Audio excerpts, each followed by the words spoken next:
Cool Figure TV. Revolutionary salute. Revolutionary salute. Like, share, subscribe. Welcome to the House of Revolution. You know I'm your humble host, the Yao Mean of Revolution, and ICE agents. They are everywhere, y'all. All over my city, all over your city. Bunch of people are scared. Bunch of people in an uproar. And Trump has stepped on Colombia like they should be stepped on. Before we get into that, be sure to wipe your feet. That means hit the like button. Like, share, subscribe, support the platform, y'all. Well, revolution is a way of life, and revolution is for breakfast, lunch, and dinner. I got some revolutionary dinner for y'all. We got to get into this information. First, let's start with Colombia. Let's start with Colombia trying to stick their chests out. Salute to my family, DJ Cuddy, salute family. Let's start with Colombia, pretending like they was not going to accept their own people back to their country. They tried to stand up, salute family, we in here. They tried to pretend like they were going to stir it up to Trump. How did that go for them? In his first 100 days, President Trump is unleashing retaliatory measures against Colombia. The South American country's president now responding, ordering increased import tariffs on U.S. goods in response to a similar order by President Trump. It all stems from Colombia blocking 2 U.S. military flights full of migrants from landing in that country. No, not full of migrants, full of Colombian citizens. We ain't just shipping people. No, we not heartless. We're not just shipping El Salvadorians to Colombia like Colombia do that. We're not just shipping Guatemalans or Haitians or Ecuadorians. No, Colombians. They didn't even want their own citizens back. Oh, yeah? Okay. Christian Benavides has the new developments. On Sunday, President Trump said he is ordering tariffs and visa restrictions on Colombia. The threat comes after the South American country's president said his government won't accept flights carrying migrants deported from the U.S. until the Trump administration creates a protocol that treats them with dignity. Trump's border czar, Tom Homan, says deportations from the U.S. will ramp up in the days ahead. You're going to see the numbers steadily increase, the number of arrests nationwide as we open up the aperture. Right now, it's concentrating public safety threats, national security threats. On Face the Nation, Vice President J.D. Vance was asked if he supports the idea of conducting raids at schools or houses of worship, a move sharply criticized by the U.S. Conference of Catholic Bishops. We're going to enforce immigration law. We're going to protect the American people. As President Trump prepares for the second week of his second term in the White House, he's set to meet with congressional Republicans at their annual retreat being held at his Doral Resort here in Miami. This week on Capitol Hill, senators will grill some of the president's nominees for key positions. They include Secretary of Health and Human Services nominee Robert F. Kennedy Jr., Trump's pick for FBI Director Kash Patel, and his choice for National Intelligence Director Tulsi Gabbard. Christian Benavides, CBS News, Miami. And sources tell CBS the Colombian president, he's already caving because he didn't have a leg to stand on. And he should never in his life have a problem with taking his citizens back into his goddamn country. That's outrageous. That's like somebody trying to ship Americans back to America, and Americans are saying, hell no, you're not shipping them back. What type of preposterous nonsense would that be? But that's what's going on. Well, that was what was going on.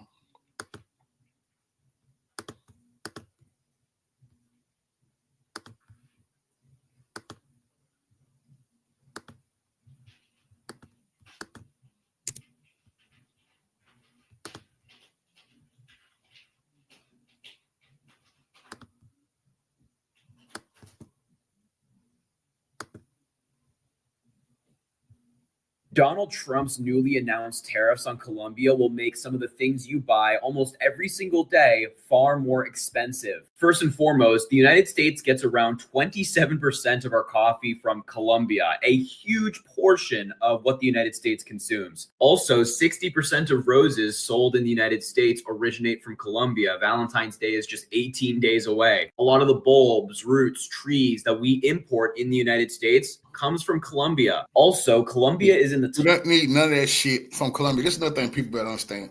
When we make you our vassal, then we will dictate what you sell and don't sell in that country. You know, Colombia is just another sweatshop for America, just like in Africa. when they have to get their wheat and shit from Ukraine, that's not because they needed it. It's because the U.S. See, we get to putting our financial institutions and shit in your country. We will tell you what you can grow, can't grow, and what we need you to make in the world economic, chain of supplies. So all this shit he rattling off about we have to give Colombia. No, we don't have to do none of that shit. We just try to prop Colombia up as a good vassal.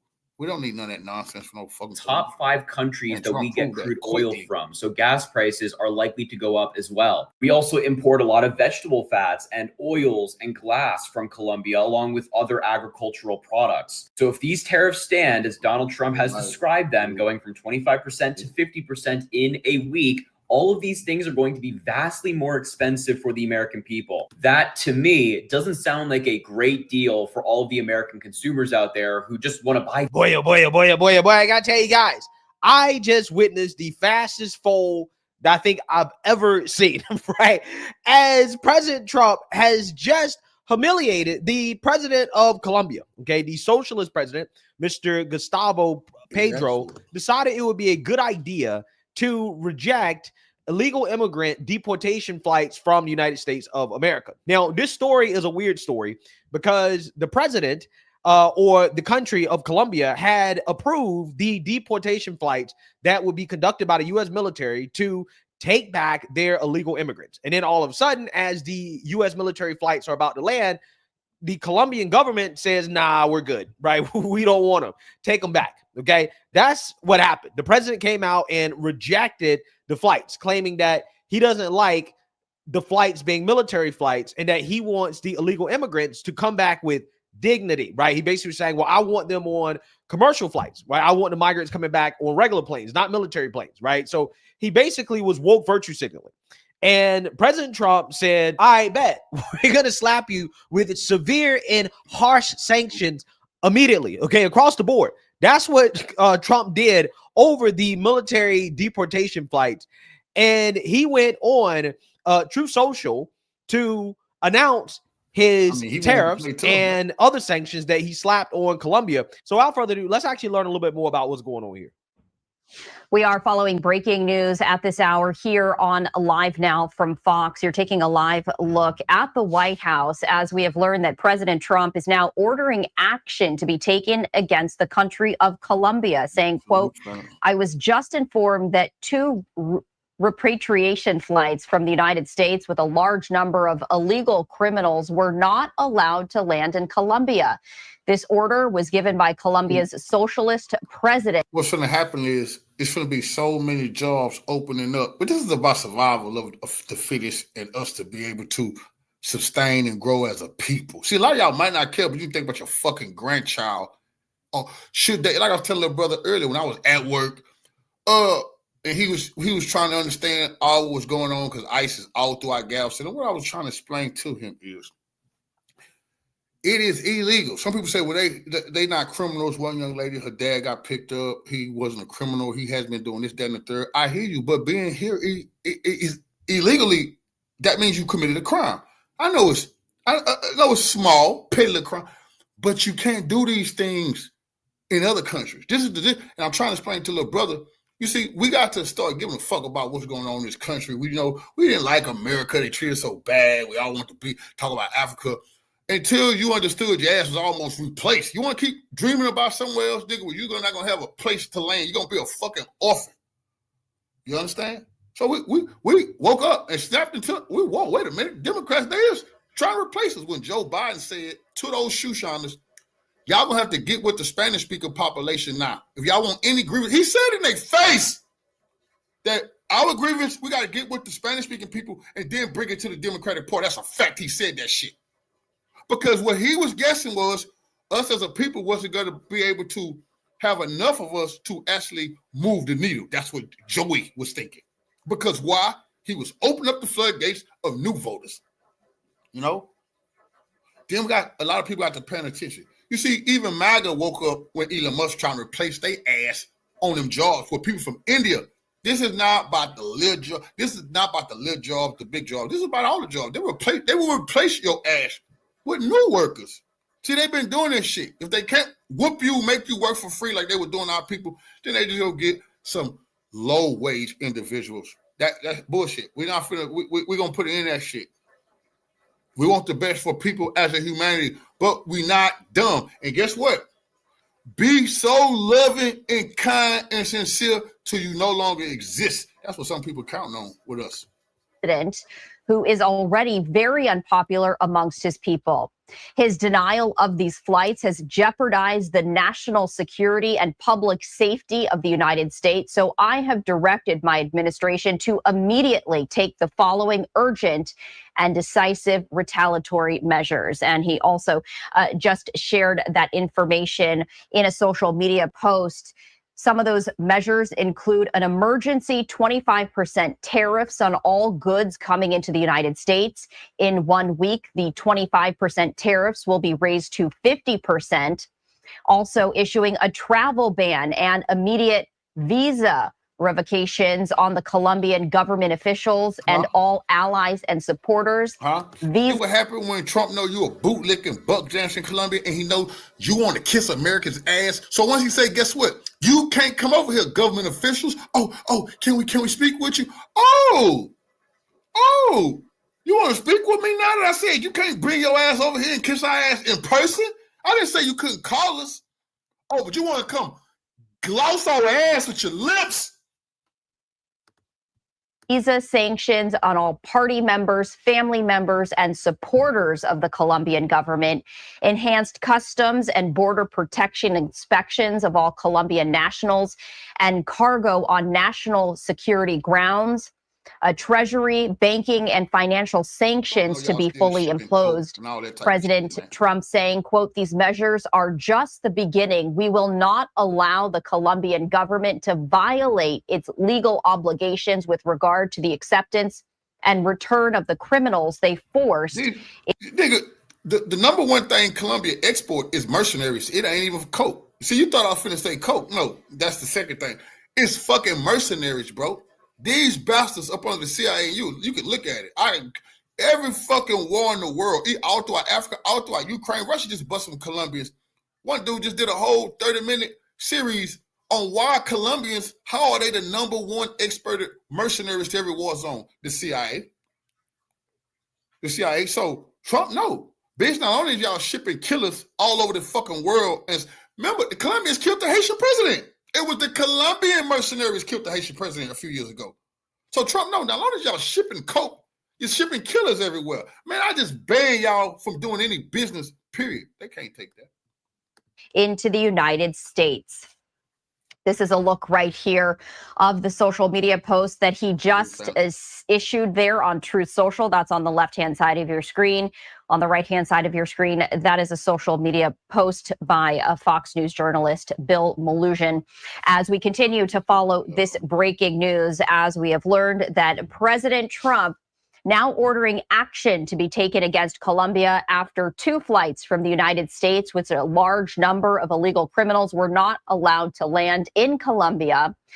President Trump saying that the order was given by Colombia's president and his denial of these flights. President Trump writes, quote, "has jeopardized the national security and public safety of the United States, and therefore he has ordered his administration to take a number of retaliatory measures, including emergency tariffs, a travel ban, revoking visas, sanctions, and also financial sanctions as well." Yeah. So President Trump essentially just threw the book at the Colombian president, right? Basically said, listen, okay, if you don't want to take back these flights, then we're just going to tank your country, right? We're just going to destroy your economy and have fun with that, okay? And basically in about 20 minutes, the Colombian president has reversed this decision, which should come as no surprise because I told you guys before, and I'll tell you again, when it comes to these tariffs, a lot of these countries, a vast majority of them. That's the first example. All the rest of them, they're going to get in line because Trump done already showed them. Oh, you want to play with me and I'll take your citizens back. I didn't say take other people's citizens. You're going to take your citizens who you sent here. Remember, these governments do that shit. They kicking these people out their countries and pushing them over here, extorting a lot of these people, making a lot of these people send money back to. It's a big Ponzi scheme, and the sucker been America. That's so fucking true. So Trump put them on notice. You don't take your people back, your ass, and he know he dealing with bougie bastards, your ass will never be allowed back into the U.S. I'm not talking about you'll be sneaking across that border. This to the government officials. You're going to be sneaking across that border like the peasants you sent over here if you try. Actually, every one of them, for the most part, needs the United States more than the United States needs them. Okay, so when you F around, you find out. Look what happened to Trudeau. Look what happened in Mexico. They all folded instantly to President Trump. And the reason why is because they know that these tariffs would really, really, really hurt their economies. Okay. And that's the last thing that these world leaders want. In Colombia's case, we are their biggest trading partner. Okay. We account for about 20-30% of all of their trade. So sanctions of 25% and then 50%. Yeah, I mean, it's going to destroy their economy. I see around the border. See, in other places, other places nowhere near the border. Y'all didn't know how serious it was until Greg Abbott pulled the reverse Uno on their ass and sent those illegals, bust them to these sanctuary cities. Then all hell broke loose. But certain places in America, y'all don't have to. Everything we do down here everything is in Spanish or English. Every fucking thing. Anything you get, they're gonna have a Spanish side or English side. And anywhere you go, anywhere you call, you see what I'm saying? That's a dangerous game you're playing when some of these people don't even consider. They're still pissed off that it is a Texas or New Mexico. They know that's old Mexico or California. They don't want you to have an Arizona. This is a dangerous game the Democrats is playing. Well, you go near that border in Texas, 97% of the Mexican, percent of the people is Mexican. A lot of them don't speak English. It's like a province of Mexico. That's a dangerous fucking thing when you can look at the news and ranchers are telling you they don't even control their own ranches near the Mexican border anymore. The cartels really control them. One dude, I seen a white guy in Arizona, he shot a coyote coming through on his property. He was arrested. Man, had to fight the trial. You know, they don't want you shooting the coyotes when they're on your goddamn ranch. This is all nonsense and bullshit. Yeah, we can't tolerate this type of foolishness. Especially when economically, this shit will cripple you and kill you off as a people. When they train these people don't come over here and know how to build all this shit and do all this. They are training them. These people know how to build whole subdivisions? Hell no. They taught them when they got here. That's disgusting, fam. That real talk. People know how to build no fucking roads and shit like that. They're teaching them. Plant operators. These people know how to work in these plants. They teaching them. Come on, boy. You gonna get it? They're finna just get you out the way. You asking. You want too much. And I'm gonna tell you this. When you sit back and study it, they used us. They used us to put the whites back in their place. You see, blacks used to do all these jobs, but they told me about that. They was forcing the whites out of jobs. That's a fact. When we was needing a job, we come out slavery, but who gives a damn?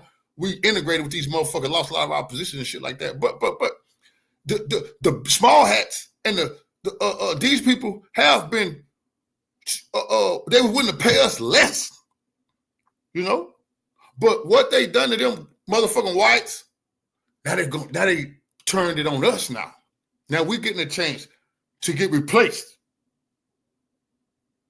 and undercut you. You used to do all this shit these motherfuckers doing. That's a lot. That's fact. Motherfucker, when they say black jobs, black people got mad. Whoa, fucking black job, that's racist bastard. You don't even understand. You used to do everything. Everything was a black job. Now it's not. But now they're saying other people can do all the jobs because you a lazy bastard who don't want to work. Right. And this guy is going to be out of there quick. Okay.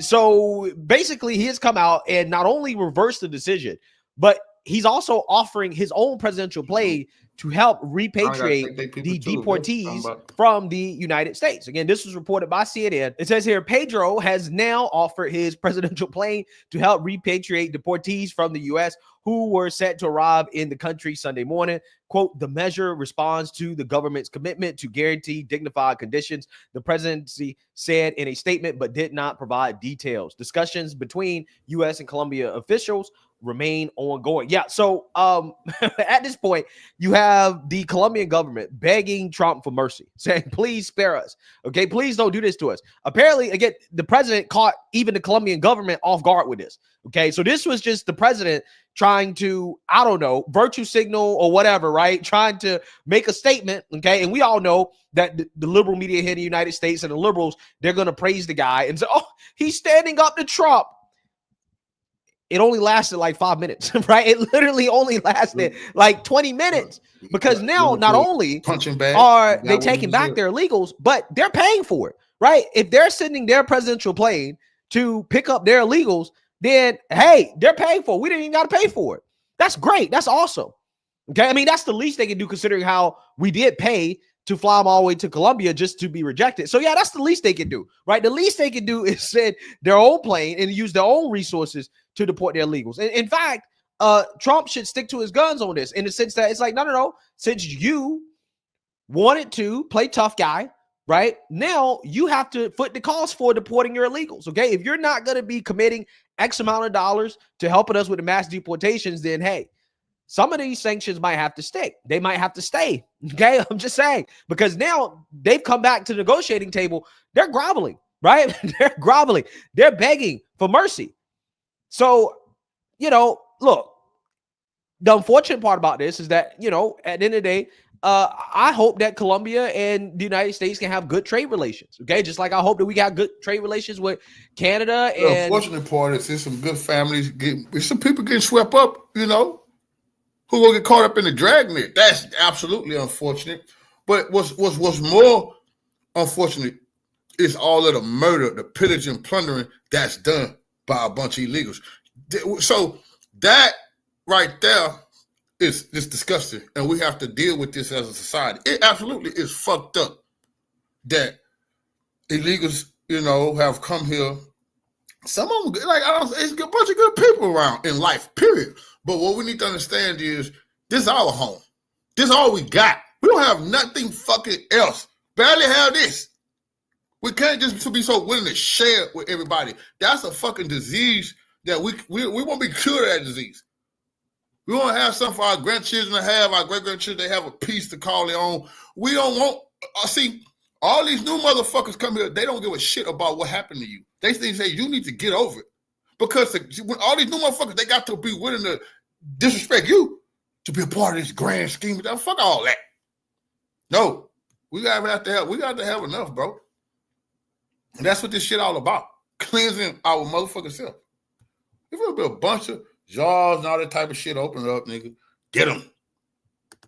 And Mexico, but at the same time, it's like, yo, these are your people, okay? They're in our country illegally.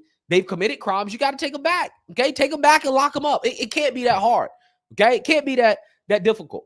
But again, this guy let his Trump derangement push him into making a bad decision for his country, for his people. And, this is the result. This is a classic case of F around and find out, okay? He got a little bit too big for his britches, and Trump just spanked him, okay, put him back in his place, and now he's begging for forgiveness. And, these people, they're going to learn, right? A lot of these world leaders, they're going to learn. Just don't F with Trump, right? Don't mess around, because not only will Trump make you find out, he'll also humiliate you in the process, right? Trump actually posted this on Truth Social after issuing those sanctions. I mean, he's just humiliating the president at this point, right? He's just making an example out of the guy. And this is what happens when American leadership is back. It is what it is. Some people might not like it, but you got to respect it. You got to respect it. So all those liberals that was out here taking this premature victory lap, they're standing up to Trump. Well, Trump just proved you wrong once again. This has been an amazing, amazing week. Wow. I cannot imagine a better first week. I've never seen a better first week for a president in my lifetime. And this is the start of a golden age, guys. So let me know what you guys think. Make sure you like, comment, and subscribe. Most importantly, share.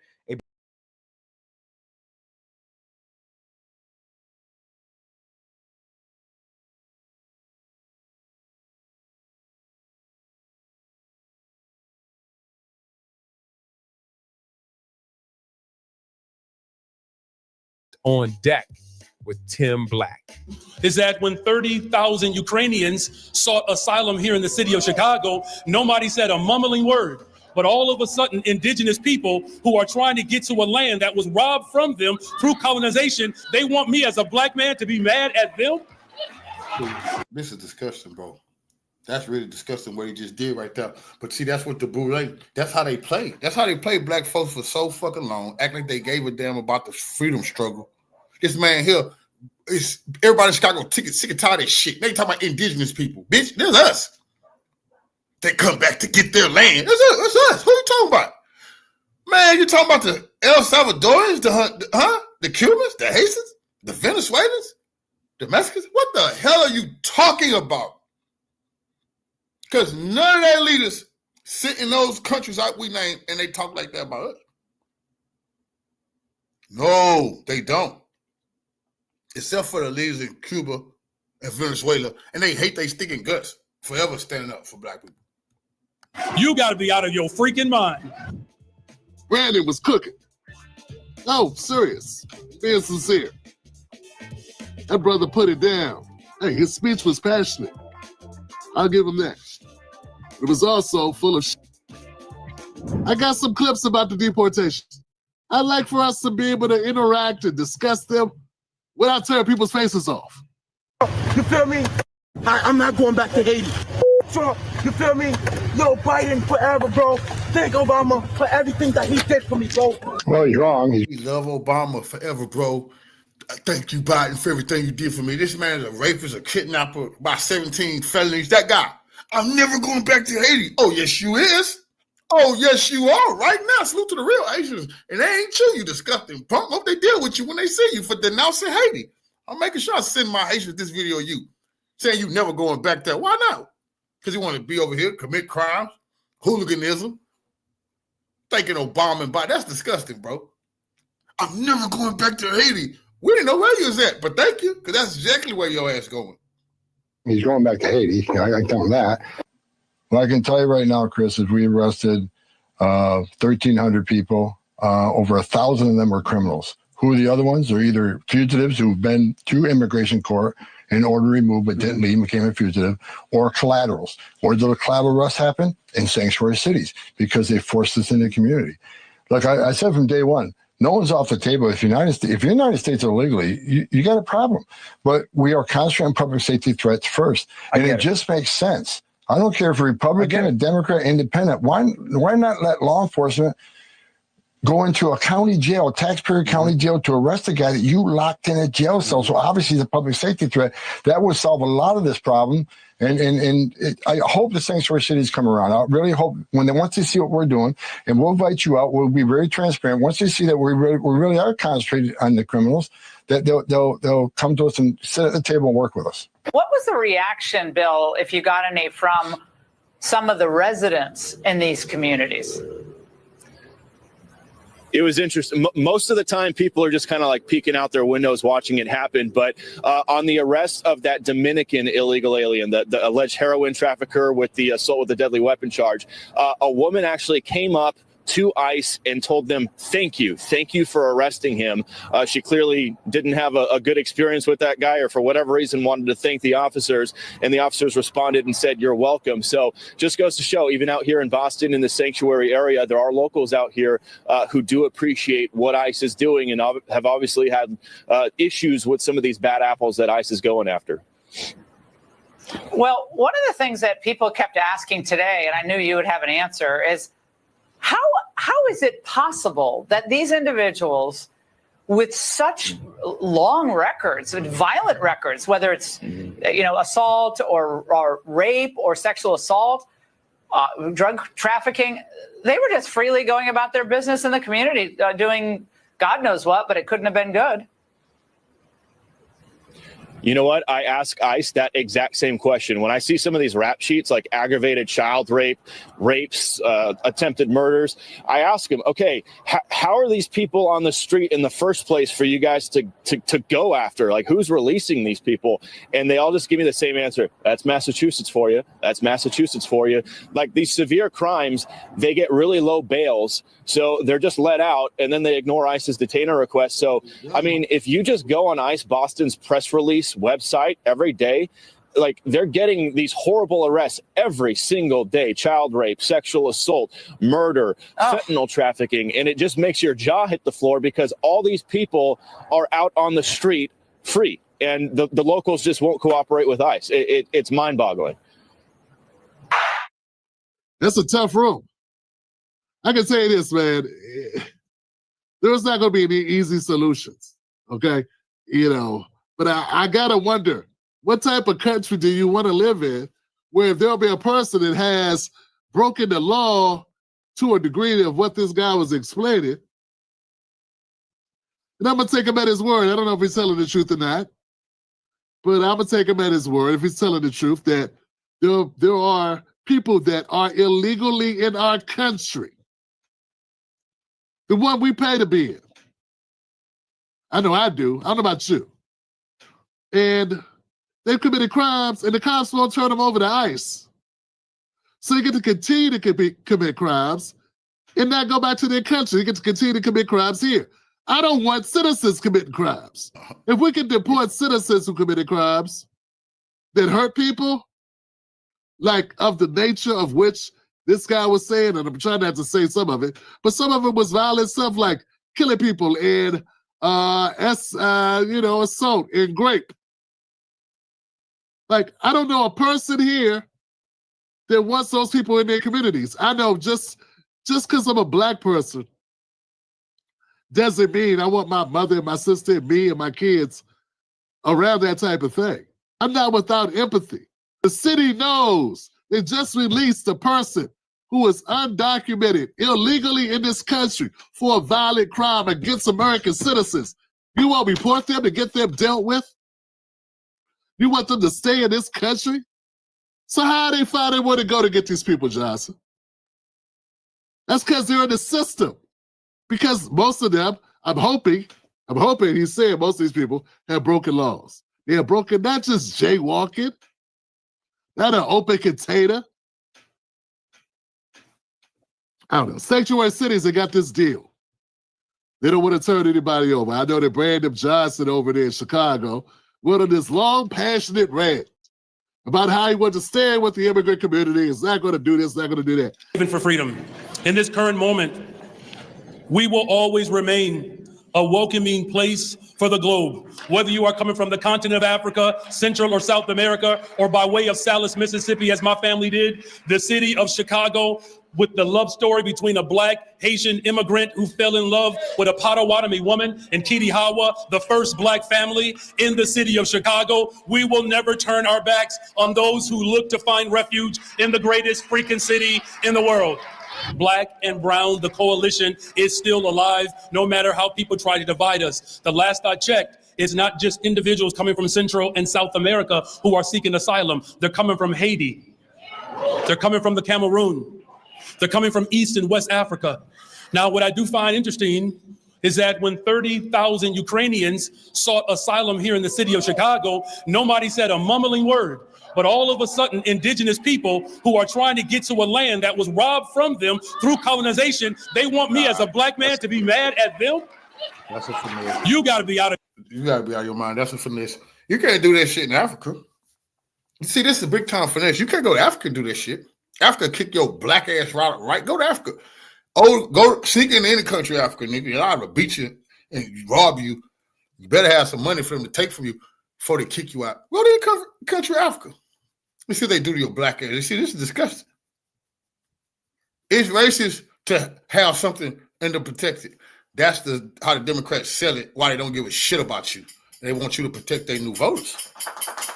But like I say, in Africa, if somebody from Nigeria go to South Africa, overstay their visa, they get kicked out. Is that racist for South Africans to put the Nigerians out? If you're from Sudan and you go to Ethiopia, you overstay your visa, or you got to get the fuck out. Is that racist for them to do that? But this is a big fucking finesse. Knowing these people hitting, knowing this bastard made a sanctuary city and they were fuck. That's why Chicago almost turned red, because real solid black people don't give a fuck about that bullshit speech you're saying, because they know what you tried to do with them people when you brought them here and what you gave them. And you tried to take the community center from black people. See, this is another blue lay house nigga. Blackface, high place, not giving a damn about his own people, sitting there doing all that woofing about other motherfucking people. Now, he never fought this hard for no motherfucking reparation. It's so disgusting. And they want us to back this play, to cut your own fucking throat. And some of y'all not cut yours, cut your grandchild throat. Go ahead, you might be all right, but your grandchild won't be all right. They're absolutely not going to be all right. What the plan Democrats just tried to put down on us.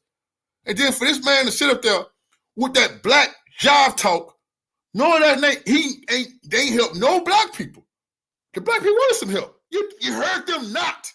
So much so the black people got famous from Chicago for standing up, being on the news so much. They said they're finna flip Chicago red. Now he come see, it's disrespectful. When the white Ukrainians came over here, yeah, them racist neo-Nazis, we did say something. You didn't hear us. We was complaining about that. You didn't complain that they was Nazis. Now you're trying to run that black jive on us. They white.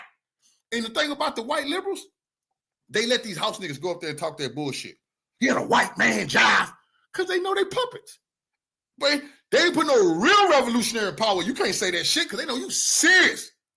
Never mind this shoe shiner acting like he standing up for the black man. It's a fucking act. I can't stand that shit. Out of your freaking mind. If you think I'm going to allow white supremacy to divide black and brown and indigenous people. White supremacy. You think I'm going to allow white supremacy? You see, the reason I be so pissed because I deal with house niggas like this, like Boule Johnson down here. They talk about white supremacy till a real revolutionary show up and say, okay, you got these white supremacist police officers. You can't get no help. They say who? You go to him and say white supremacists in the Chicago Police Department. You ain't dealing with them. Oh, no, that's just a speech. When it's time to find some of the white supremacists, you can't get no help from these shoe shiners. How do you know, Cook? Because I deal with it. They only talk like this to rile black people up, to a real revolutionary show up and say, I'm here to deal with the white supremacists, sir. Why can't I deal with them? Oh, brother, you're too angry. You're too angry. When I show up, I'm too angry. But this clown talking about white supremacists, nigga, don't play with us like that. Point the white supremacists out. House, nigga. In the city of Chicago.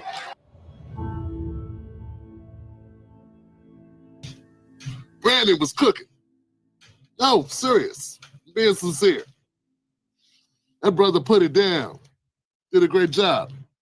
He did such a great job, I had to look it up. He's right. In 2022, 30,000 Ukrainians did come to Chicago. It was a program called Uniting for Ukraine. These people were considered refugees because there's a war. Now, this is where it gets tricky. In order for these Ukrainians to qualify to be in the program, well, they had to get a sponsor in the United States. Yeah, sponsor, which is somebody who's going to pay their bills, house them, and provide all the support. Yeah, so unlike the undocumented or illegal people, or illegal entrants, or the undocumented, unvetted people from the southern border, these Ukrainians had to be vetted. And so did their sponsors. The sponsors had to fill out forms. The Ukrainians had to get visas, and they had to enter through the program. So that's a big difference between people just randomly showing up with nothing except tuberculosis and whooping cough, and for some strange reason, some type of strange dietary necessities, and coming through with your friends and family or people that you know, already in the country, already with a place for you to stay, and money and job, and that's different. So we got 30,000 Ukrainians that are vetted, who have sponsors to pay their way, and we have 60,000 people from the southern border who aren't vetted, who have no one to pay their way. Oh, I forgot. except for the citizens of Chicago. All right. That's it. Yeah, I just wanted to make sure that we all knew what was going on here. Yeah. Brandon's full of shit. Back to you, Tim. I want to be very clear with you. The reason why they're going right this way, ma'am, is because there's money attached to it. See, there are people that don't understand how the money works. Every one of those migrants is a price tag. They are money, baby. There's going to be somebody get paid to feed them food, somebody get paid to shelter them, to put them in a hotel. By the day, they get allocated a certain amount of money per immigrant a day. That money comes from, it's like printed out of nowhere. It's just free money to the company or to the organization that fulfills the service of helping these migrants. So that's what I don't think people get. There is no monetary assistance. There is no monetary benefit. Nobody's printing money for poor black people or poor white people on the street. But the federal government, or in this case, the state government, somehow prints money, not prints it, but gets money, moves money on a spreadsheet or in a database for migrants. That's the real reason why it's happening. It's not because they love them. They give a damn about what's going on in their country. Some of the things you guys are saying is just crazy. Like, were you born yesterday? America don't give a damn about people. America's a corporation. We're the United Corporations of the United States. What's going on with people? Some people are really getting this twisted. They don't like migrants more than they like you. It's just they're easier to make money off of. Dave Chappelle said it best. Black people are poor bargaining chips. Get it? Not because of something we did. It's just hard to make money off of us unless we're in jail. Then they make money putting you in a jail cell, like a hotel, putting you to work, fighting a forest fire, or making clothes for the military, or whatever they put you to work to do. It never changed. It never stopped. The 13th Amendment. It's a very dirty game, and we're on the bottom of this thing. And all of us are feeling it. And all feelings are understood. I understand somebody that says, hey, I care about people. Migrants are people. I want them treated fairly. I get that totally. I understand where you're coming from. I do. I wish there was a way where America did for its citizens the way they're doing for these migrants at this time. It would be the best case scenario. But I do want to add this.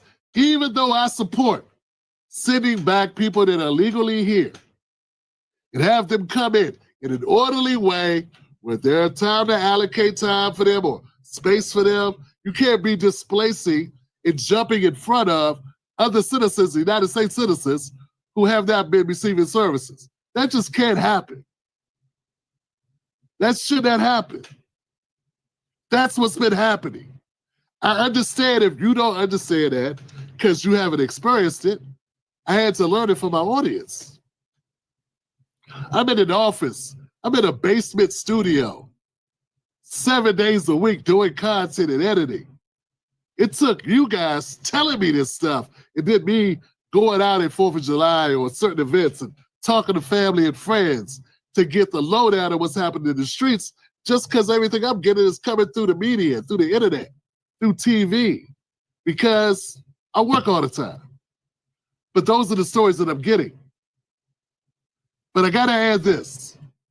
I would be wrong if I did not include this. If we ever gonna see any real changes that truly benefit us, lasting changes, Donald Trump would have to institute policies that I don't think he's going to introduce. As a federal jobs program, for instance. Housing, that would be important.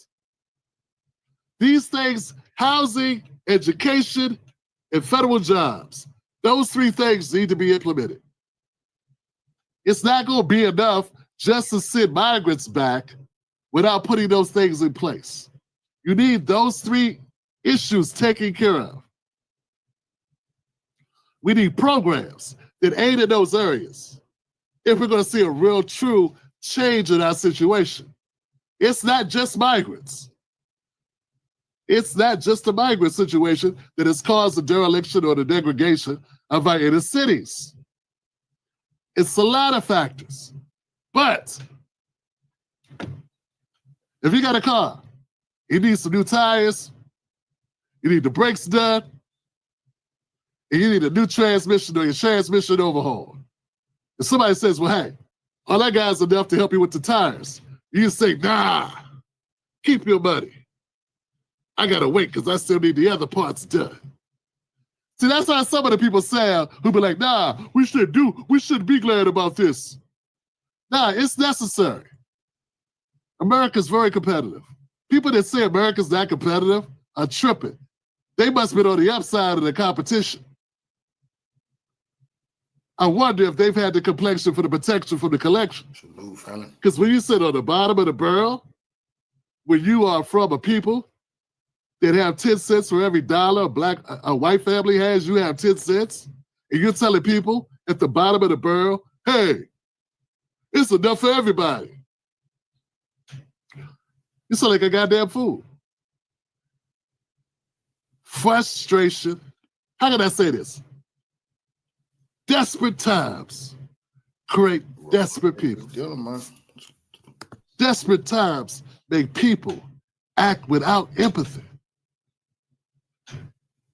And this desperation is all manufactured because a nation like America has the resources that its citizens could be more charitable. It just won't allocate the resources to the people. The money that was spent funding Ukraine could have ended homelessness in America. They ain't want to do that. I shit you not. They want to fund the Nazis. The resources that were spent funding Israel could have been allocated to raise children out of poverty. Yeah, they want to fund the Zionist Nazis. They were not. Nina Turner once said, poverty is a policy decision. For Americans to truly be more empathetic, we need our government to be more empathetic towards us.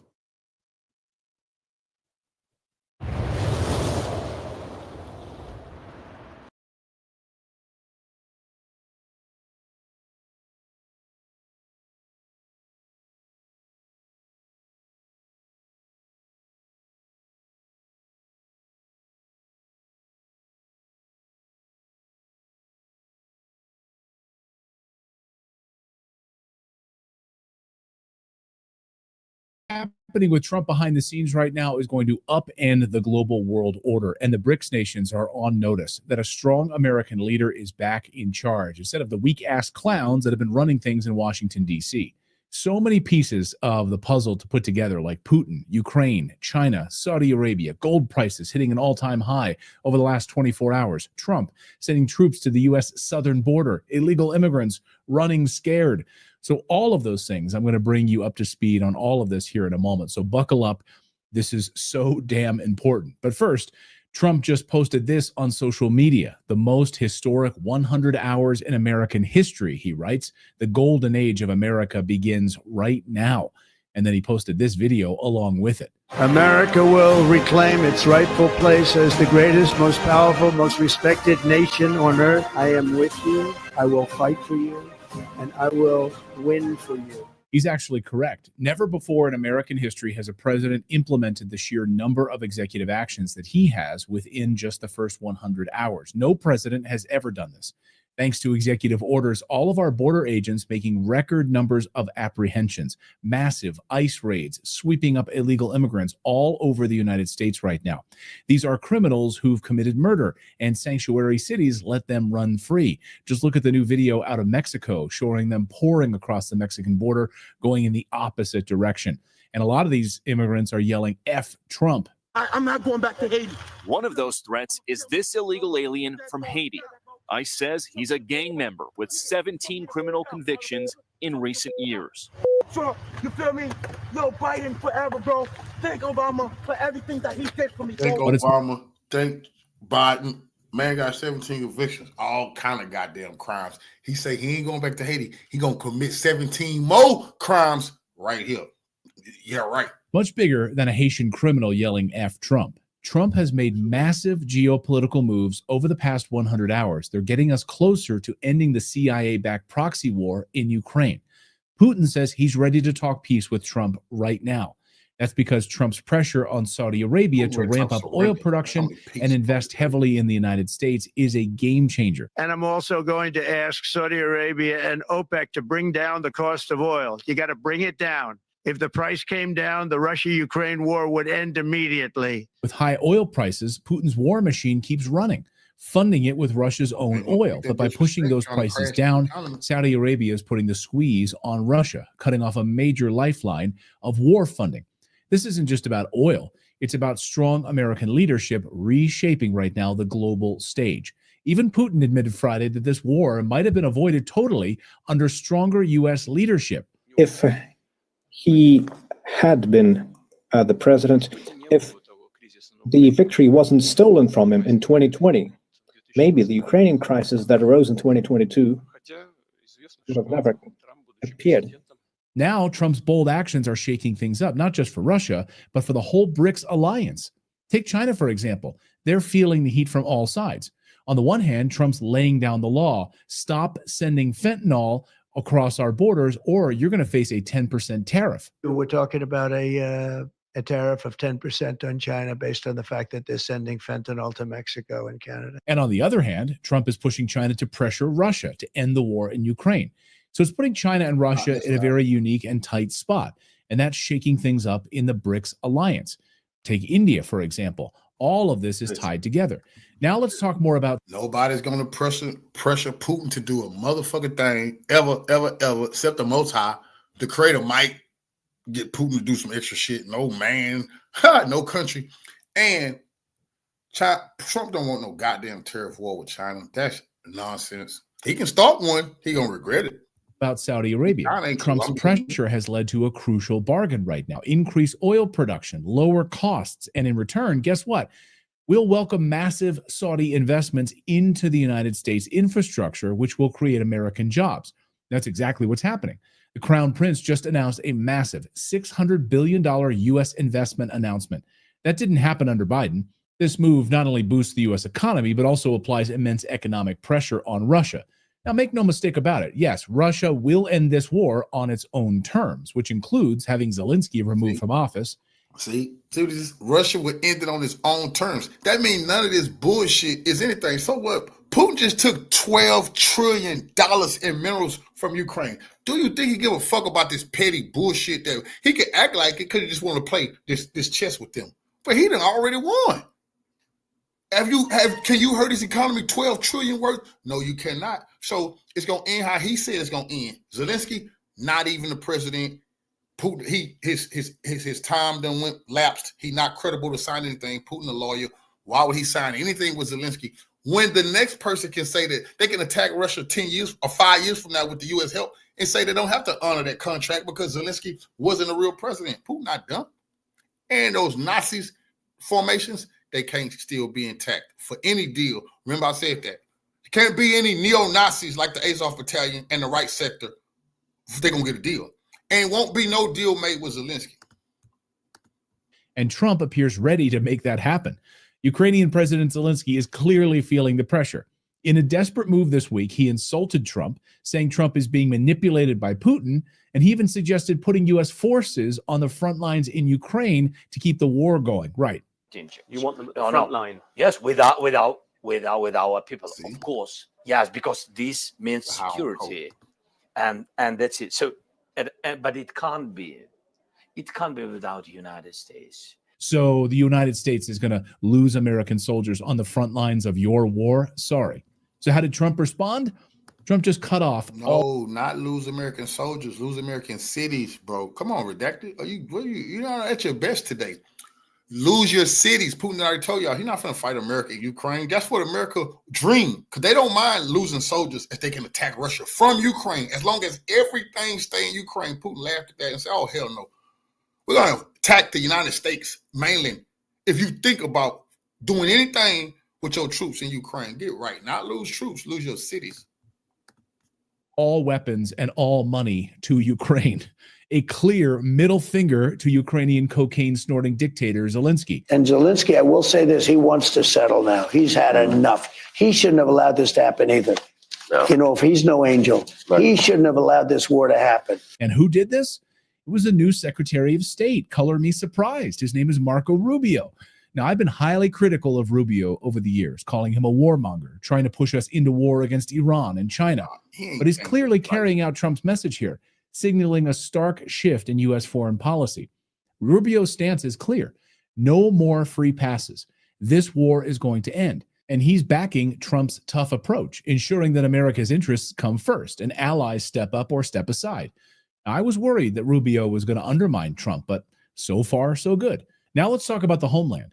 Trump is repositioning U.S. forces to secure America's own borders. Over the past 24 hours, we've seen thousands of U.S. Marines arriving at the U.S. southern border to secure the homeland. Now, at the very same time, ICE raids are intensifying, targeting illegal immigrants, cracking down on sanctuary cities.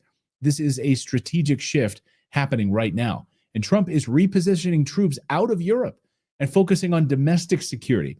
This is, again, a big middle finger to Europe, which Trump says they have been treating America very, very badly. The European Union is very, very bad to us. They treat us very, very badly. They don't take our cars.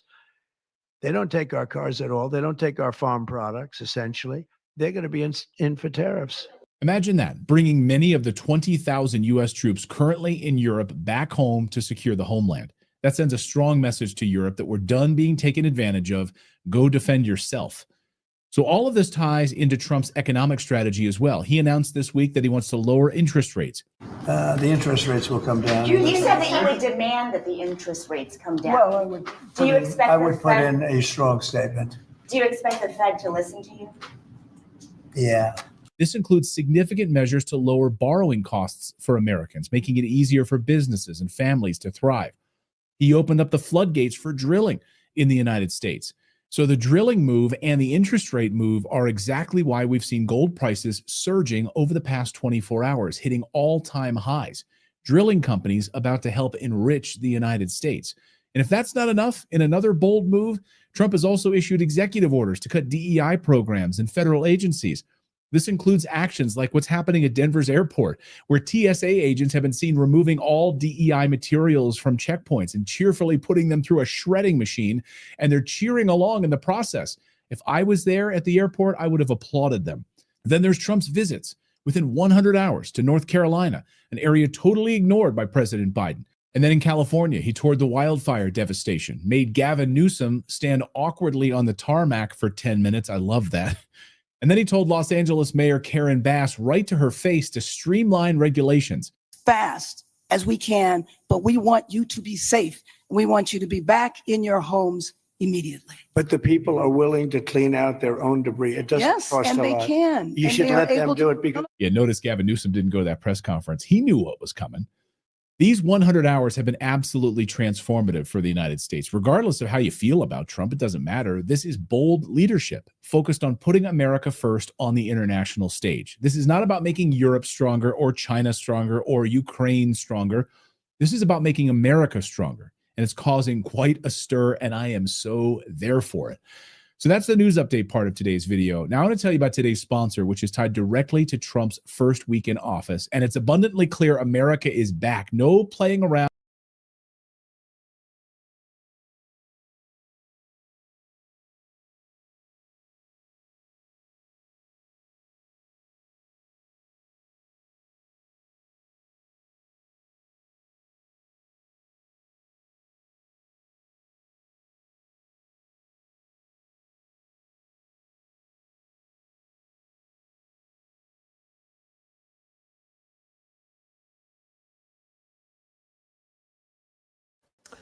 Just in the last hour, he has slapped comprehensive sanctions on the state of Colombia in South America because they refused his unilateral attempt to land 2 military aeroplanes full of deportees in their country without so much as a by your leave. Now, the officials of the Colombian government will not be allowed to enter the United States, and 25% tariffs have been slapped on all imports from Colombia. And this just a day after an attempt was made to do the same thing in Mexico, an altogether bigger enchilada, if you'll forgive the pun. Mexico is a very large and important country, both in the Americas and throughout the global South. It has a highly respected, democratically elected, unimpeachable woman president of considerable note. And she told Donald Trump to get lost. The idea that Latin American countries are going to allow themselves, without negotiation of any kind, without payment of any kind, to be a dumping ground for the United States, frankly, showboating with tiny numbers of deportees. I mean, there are tens of millions of illegal immigrants inside the United States. 110 on a plane to Colombia is not even a drop in the ocean. So now we await what Trump will do about Mexico. Will he try to do what he's done about Colombia, or will he end this foolishness and get around a table with his neighbors and bring about an agreement that will facilitate the perfectly legitimate United States government wish to rid its country of illegal immigrants? A country which has no border isn't a country at all. A country which has no border cannot be described as a state. A country elects a government, and they and no one else must determine who is allowed into it and who must leave. But international law is very clear. You can't just put people on an airplane and drop them anywhere else that you fancy. And so there's trouble at mill on the Latin American front, especially as little Marco Rubio, the new Secretary of State for the United States, is pretty hot for regime change in countries like Nicaragua and perhaps Venezuela and even Cuba. So trouble in the insultingly phrased backyard of the United States. Actually, the United States is the backyard of Latin America, but understandably, they don't like it put that way.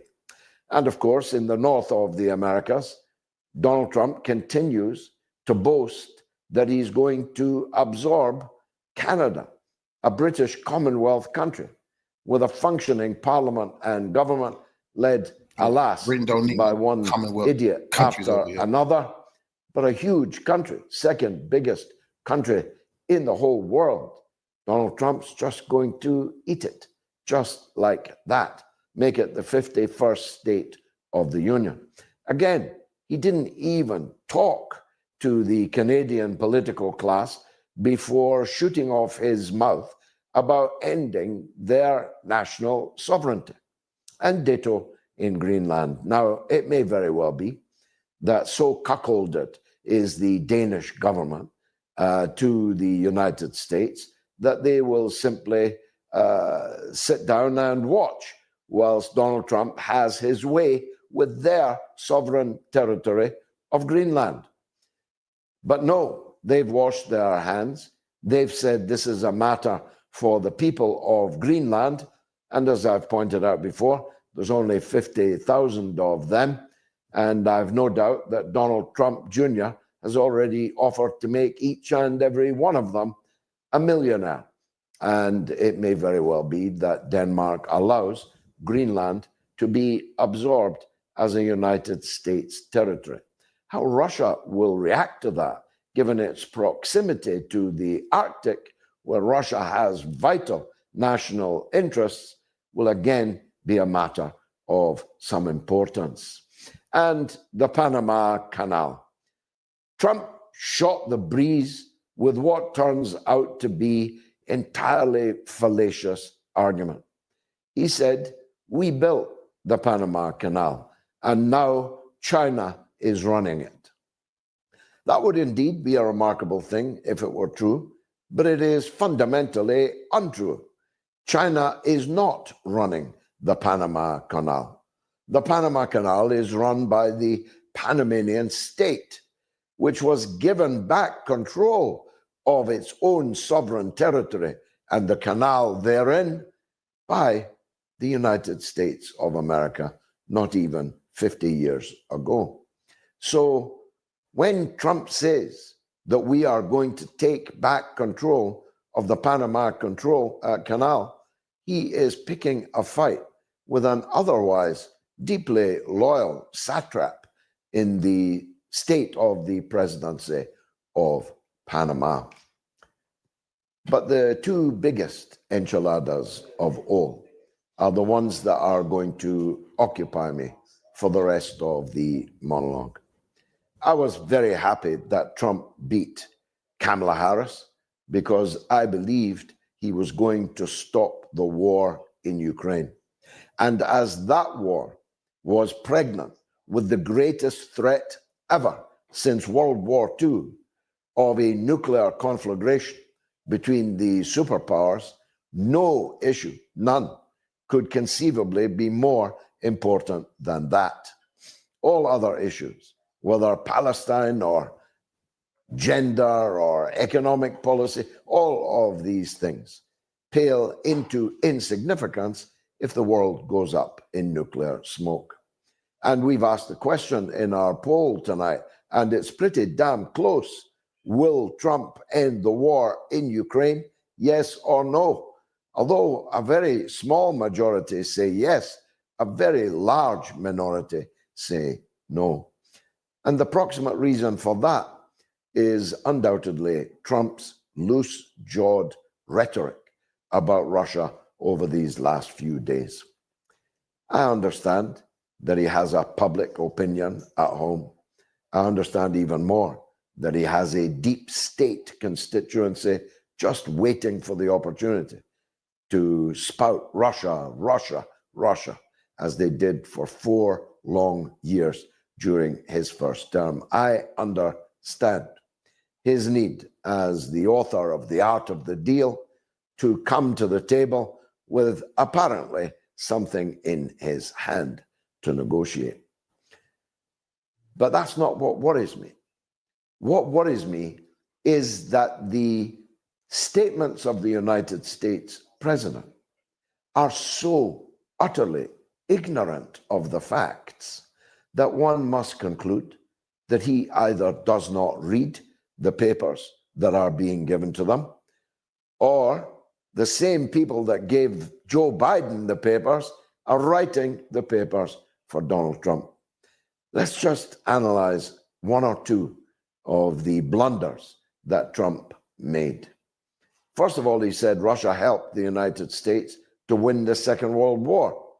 I had this vision of, a Trumpian figure up the flagpole at the Reichstag, flying the stars and stripes over the rubble of Berlin as Hitler lay dying just a few hundred yards away. Russia helped America to win the Second World War. Are you crazy? 88% of all German casualties in the Second World War were inflicted by the Red Army. The Soviet Union lost at least 26 million people in repelling and conquering the Nazi beasts in the Second World War. Britain and the United States didn't even lose 1 million between them. That's not in any way to denigrate or invalidate the great sacrifice made by the other allies in the Second World War. In fact, if it hadn't been for Britain's refusal to surrender, the Second World War would never have happened in the way that it subsequently did. If Churchill had said, okay, hands up, give us your surrender terms, things would have been very different indeed. And of course, particularly on D-Day in 1944, the sacrifice of American GIs, Canadian forces, and others, as well as, of course, the British, from whose territory the invasion was launched, made very serious contributions to the defeat of the Nazis in the West. But the war was not won in the West.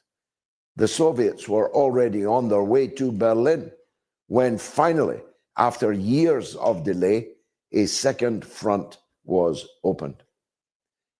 Take this in the context that on the 80th anniversary, tomorrow, of the liberation of Auschwitz, Russia is not invited, even though it was Russian troops who liberated the camp. The Ukrainians are there. Hate in their heart. Though they built the camps. The Poles are there. They were there. They were Nazis. The Germans are there, though it was Germany. Listen how crazy that killed the best part. They are celebrating the defeat of themselves, pretending like they the liberators, when it was Russia who did the liberating, they the Nazis. That's crazy. 100 million people in the Second World War. And Russia is not invited to the 80th anniversary of the liberation of Auschwitz. But even all of that is not the most serious blunder that Donald Trump made, running off at the mouth just the other day. The most serious blunder was when he threatened Russia with tariffs and sanctions. Now, why that is important is that there is nothing to put tariffs on. And if Donald Trump doesn't know that, if he doesn't know that there is no trade between Russia and the United States, therefore nothing to put tariffs on, then one wonders just how closely he's been reading this brief. He went on to say that Putin had wrecked the Russian economy, when it's the European economies that have been wrecked at American insistence. The Russian economy is booming. It's booming. Thanks. Trump seems to think it's been wrecked. And therefore, a significant number of people are asking themselves, is this Donald Trump for real? But perhaps the most immediate, incredible blunder made by Trump this day was to state that he intends to force Jordan and Egypt to take the refugees from Gaza, 1.5 million of them.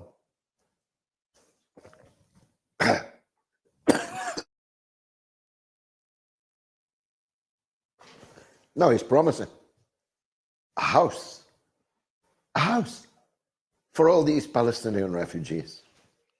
Like they put up 76 years of struggle because they wanted a new house, a council house. Does Donald really think that the Palestinians in Gaza can be purchased for a council house in Jordan or in Egypt? How stupid is that?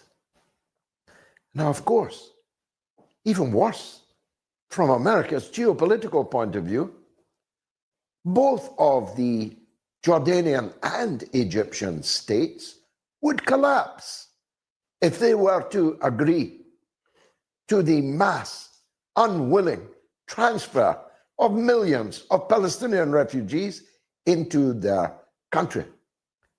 Jordan is already more than half of its population are Palestinian refugees. And Donald thinks that the king can take more He thinks the king can say, yes, please, build us some council houses and send us millions of Palestinian refugees so that Israel can have Gaza as a piece of real estate and a new gas station. How many Arab governments do you think, Donald, could survive that level of betrayal, upheaval, social dislocation? And the Palestinians would not go. I give you that cast iron assurance. They would rather live in the rubble of their house in Gaza than in your brand new Kushner designed and built council house in Jordan or Egypt. Because it's not about houses, Donald. It's not about economic well-being. If the Palestinians had been interested in pound, shillings, pence, dollars, cents, standard of life, they would have surrendered in 1948. They would have said, okay, we've lost. Our country no longer exists. It's been wiped off the map. Hire us to hew your wood and draw your water. And by now, they'd have a decent, if third world, standard of living. But they did not do that. And they will not do that. Because for them, this is a matter of national liberation. Surely Americans can understand that. They had a country, then they didn't. They want it back. They want to be able to live as Palestinian citizens in Palestine. I've got a better idea for you, Donald. Two, actually. Move the Palestinian refugees from Gaza into the Galilee, into Nazareth, where there is plenty of land, plenty of what you insultingly called Arab villages, though they are towns and cities.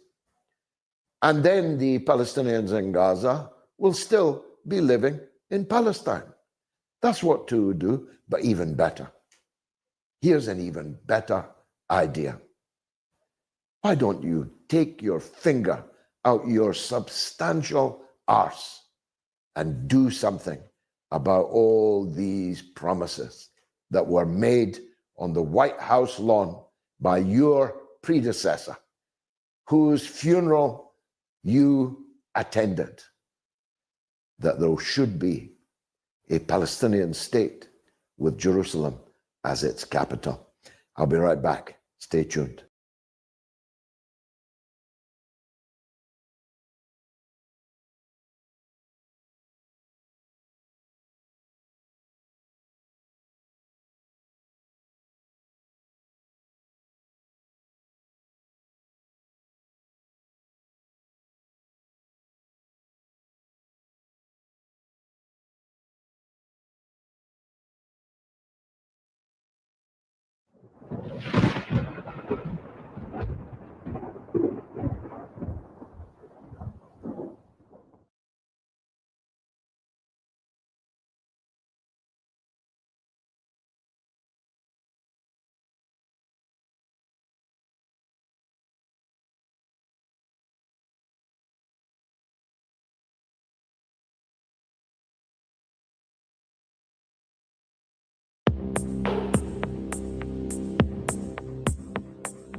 While military experts and analysts from numerous think tanks eagerly await the upcoming meeting between Vladimir Putin and Donald Trump, the Russian army continues its victorious offensive in all key areas of the front. So, a few minutes ago, the representative of the Russian Defense Ministry, General Igor Konashenkov, officially announced that over the past 24 hours, the Ukrainian army had lost 1,500 soldiers and 60 units of heavy equipment in all directions of the front. At the same time, he emphasized the units of the group of troops under the designation center. According to Igor Konashenkov, the units of this group of troops inflicted maximum damage on the enemy in the last 24 hours.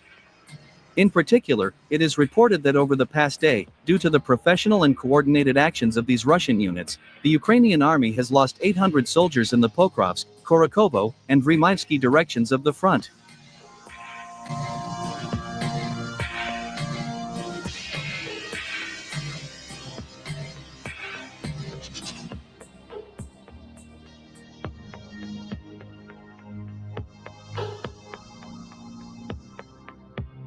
By the way, the Russian military department also announced the liberation of the settlements of Solnoy and Baranovka, in the Pokrovsk direction of the front. Moreover, it is reported that Russian troops have also achieved significant successes in the Korokovo direction of the front. In particular, war correspondents confirmed that after the Russian army liberated the settlement of Asukayeli, Russian troops managed to advance significantly toward the strategically important urban-type settlement of Ulikli.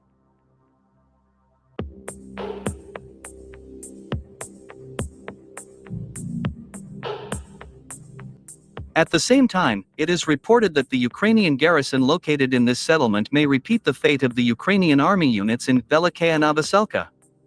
The fact is that Russian troops are attacking Ulikli from 3 directions at once, while the only escape route from this settlement is blocked by a water barrier, in the form of the Sukayeli River.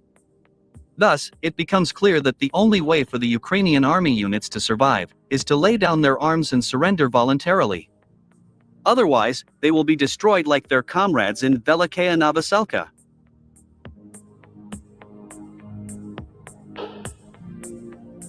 By the way, on January 25, Russian telegram channels confirmed that Russian troops had completely destroyed the encircled Ukrainian army units in the center of Velikaya Novoselka. Thus, the Russian army continues the process of finalizing the cleansing of this strategically important settlement. At the moment, several pockets of resistance remain in the north of this town. Reports indicate that several Ukrainian army units are trapped on the eastern bank of the Mokryili River, and cannot escape from the city, because this water barrier obstructs the only exit route.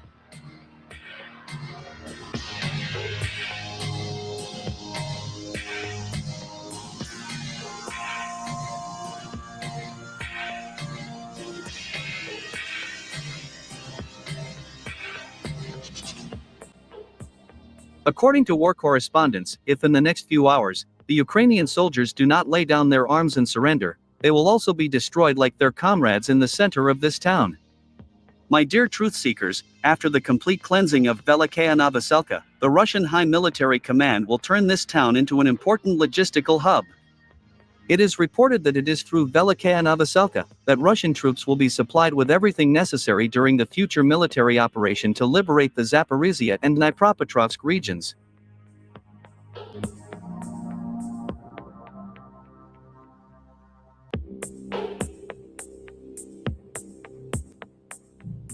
Over the past 24 hours, Russian troops have also made significant gains in the Toretsk direction of the front. In particular, in the city of Toretsk, Russian troops continue eliminating the final pockets of resistance. Moreover, on January 25, at 3 p.m. Moscow time, war correspondents reported on the liberation of the settlement of Krimskoy, north of Toretsk. Thus, the last lines of defense of the Ukrainian army in Toretsk, which were located in the Toretska mine, are now completely surrounded. In the current situation, the Ukrainian nationalists will simply be forced to lay down their arms and surrender, otherwise they will be destroyed with the help of TOS-1 heavy flamethrower systems.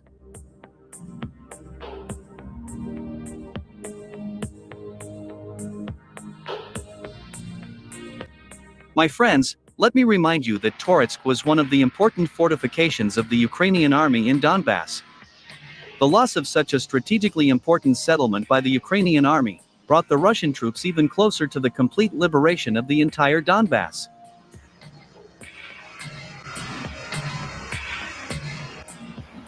Meanwhile, the situation of Ukrainian nationalists and so-called foreign mercenaries continues to deteriorate rapidly in Chasiv Yar.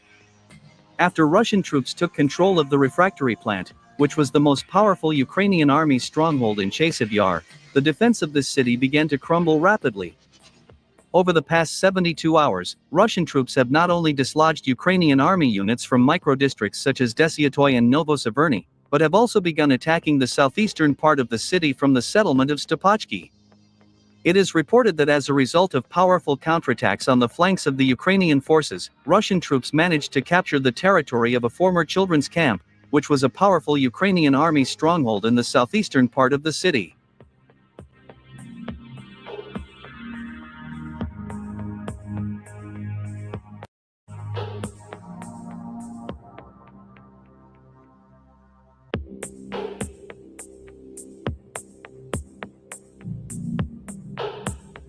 Moreover, an authoritative military expert and retired lieutenant colonel of the People's Militia of the Luhansk People's Republic, Andrei Marachko, said during an interview with journalists from the TASS news agency that the offensive actions of Russian troops in the southeastern part of Chasiv Yar led to the fact that the Ivanova paratroopers managed to surround an entire Ukrainian army battalion, consisting of 210 soldiers.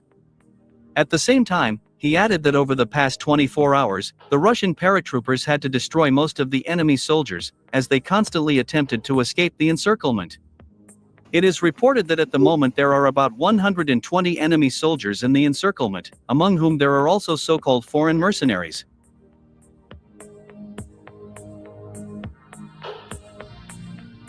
Moreover, as it turned out, among the encircled Ukrainian nationalists and foreign mercenaries, there are also active duty soldiers of the armies of NATO member states.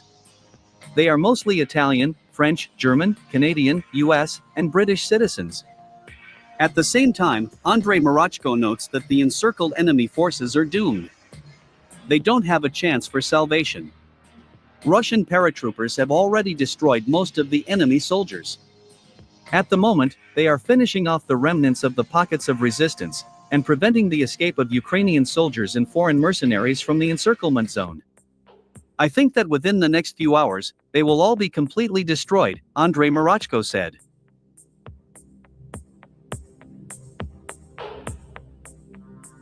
It is worth noting that Western military experts also commented on the recent successes of Russian troops in Chasiv Yar.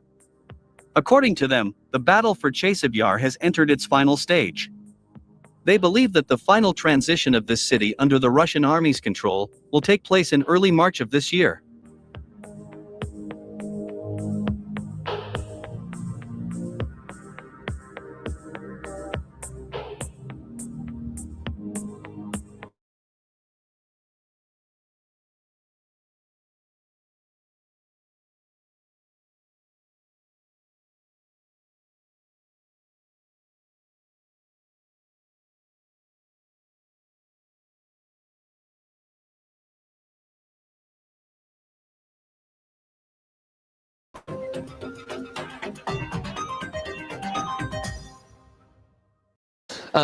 Let me ask you about Ukraine.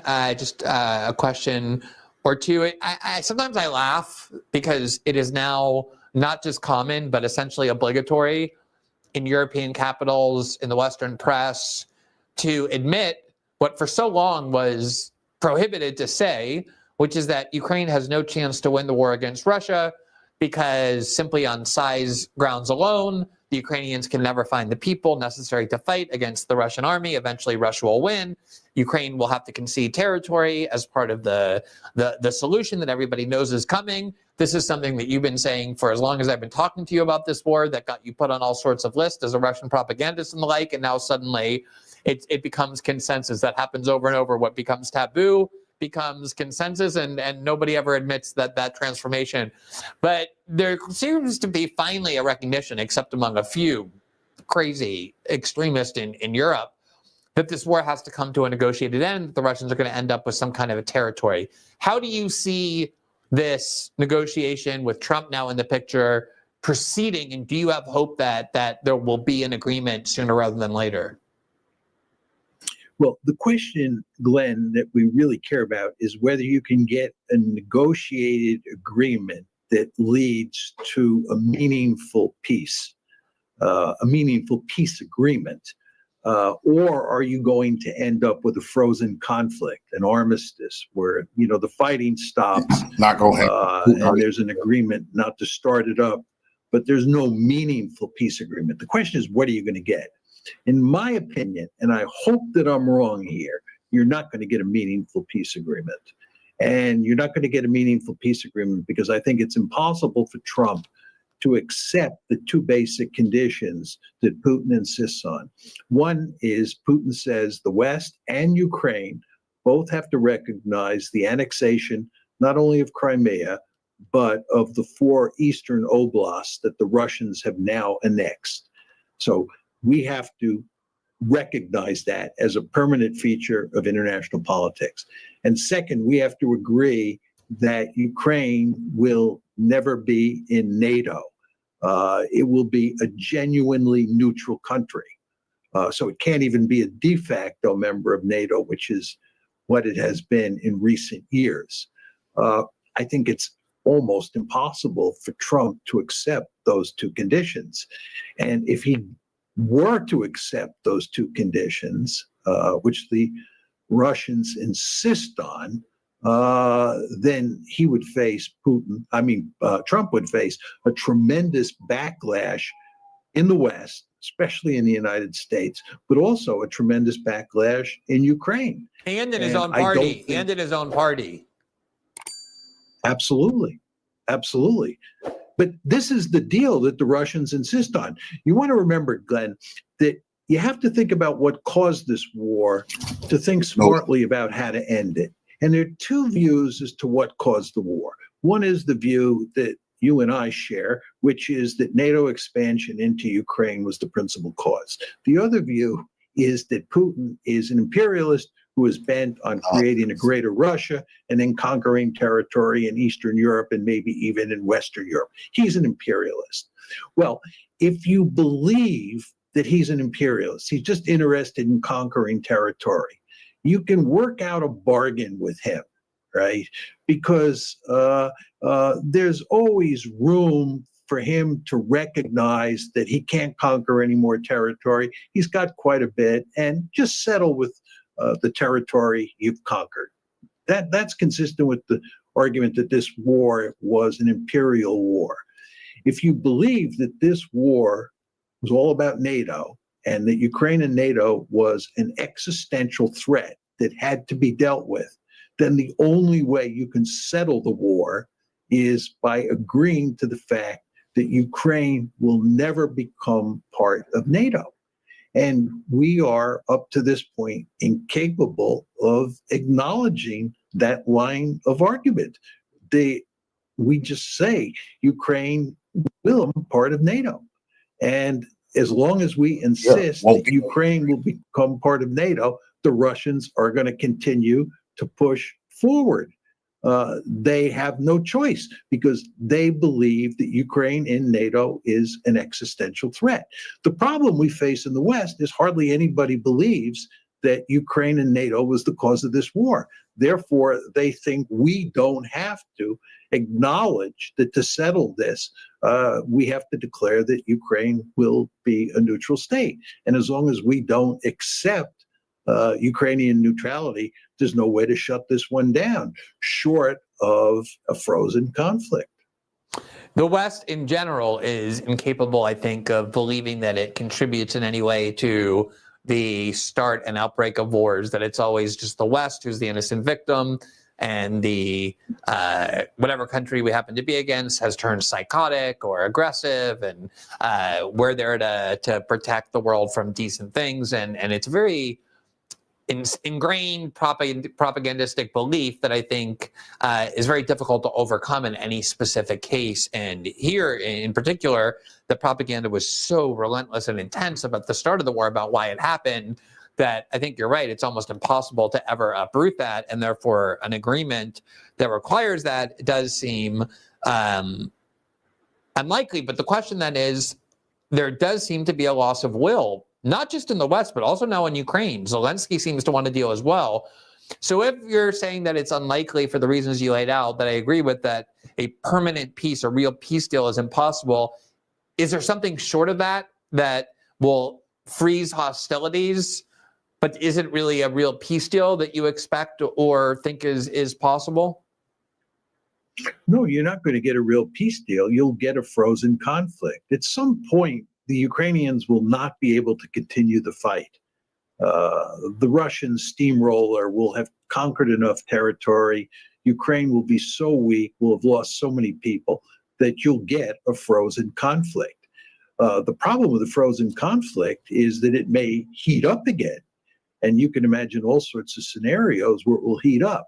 As I like to emphasize, it's important to note that once you get a frozen conflict, the Ukrainians will do everything they can to undermine Russia's position in the areas of Ukraine that it controls. The West, especially the United States, will do everything it can to undermine Russia. And the Russians, for their part, will do everything they can to interfere in Ukrainian politics and maintain Ukraine as a dysfunctional rump state. The Russians will go to great lengths to sow trouble in Europe among the various NATO countries. The Russians will go to great lengths to undermine transatlantic relations. So you're going to have poisonous relations between Russia on one hand and Ukraine and the West on the other hand for as far as the eye can see. This is what happens if you get a frozen conflict. If you were to get a genuine peace agreement, this would not be the case. But as I was saying, I do not see how you get a genuine peace agreement because it would require Ukraine and the West to recognize Russian conquests up to now, number one, and number two, agree to a neutral Ukraine. And I don't see that happening. And absent that happening, you're going to have a frozen conflict with poisonous relations between the two sides.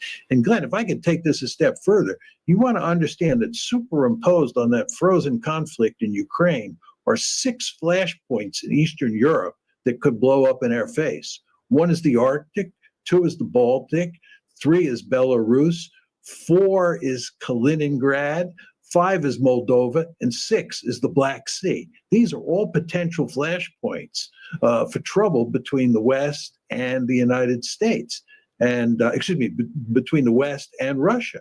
And we should be worried about that greatly because those flashpoints will exist in this poisonous political environment. Well, Western elites seem very unworried about escalatory risks, and from the beginning, that has been shocking and evident at the same time.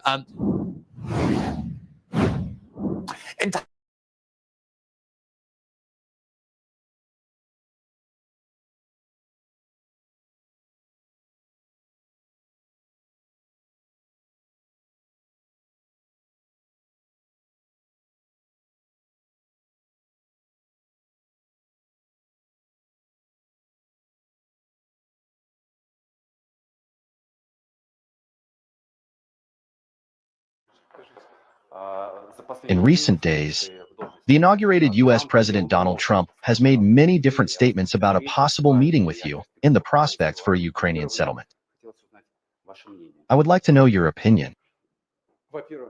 First, I want to say that Russia has never refused to have contacts with the U.S. administration, and it is not our fault that the previous administration refused these contacts. I have always had businesslike, exclusively businesslike, but at the same time pragmatic and trusting relations with the current President of the United States. I would say so. I cannot but agree with him that if he had been president, if his victory had not been stolen in 2020, then perhaps there would not have been the crisis in Ukraine that arose in 2022.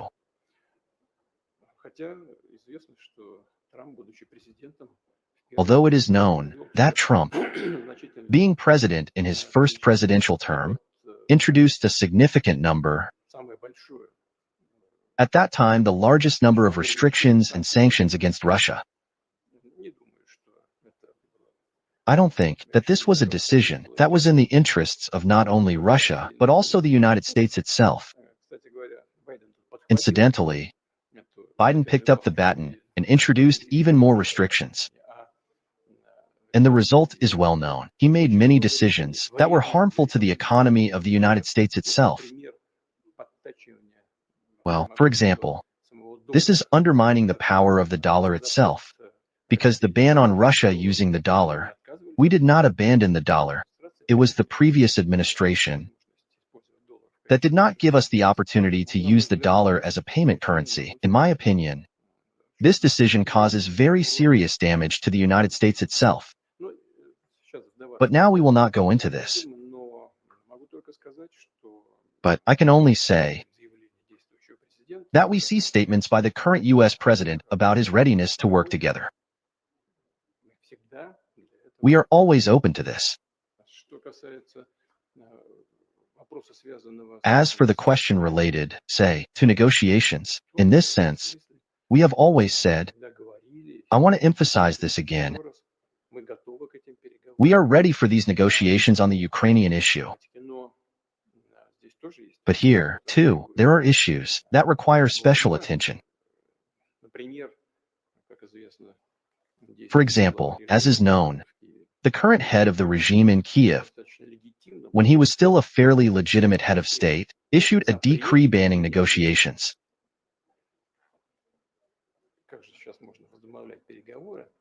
How can negotiations be resumed now if they are banned? We are now within the walls of Moscow University. As is known, I am a lawyer by basic education. I graduated from the law faculty of St. Petersburg, then Leningrad University.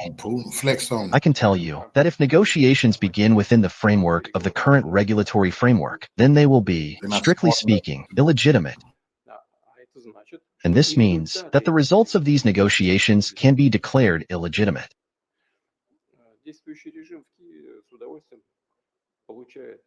The current regime in Kiev is happy to receive hundreds of billions of dollars from its sponsors. See what he just said? See what he just said? And I didn't even know he was going to say that. I've been telling y'all that. Zelensky is illegitimate, and Putin been saying it for months. They will not do a deal with Zelensky. Not just because they don't like him, he's a fucking no-good criminal, but his mandate has run out.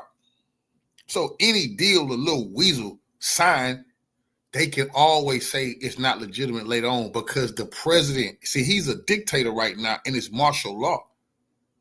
They have to get a new president to be able to sign a negotiation with Russia, or he must step down. Putin already said that. But he's a lawyer and he's wise and he understands the BS that they will try to pull. He can't sign any negotiations with a man who's not legitimate. Excuse me for the simplicity of popular expressions. As we say among the people, they are like hamsters chewing with pleasure these hundreds of billions of dollars on both cheeks. But they are in no hurry to follow the instructions of their sponsors, and we know that such instructions exist to cancel the adopted decree banning negotiations.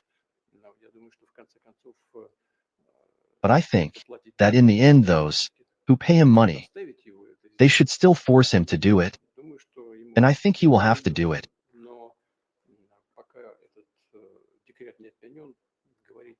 But until this decree is canceled, it is quite difficult to talk about the fact that these negotiations can be started and, most importantly, completed properly.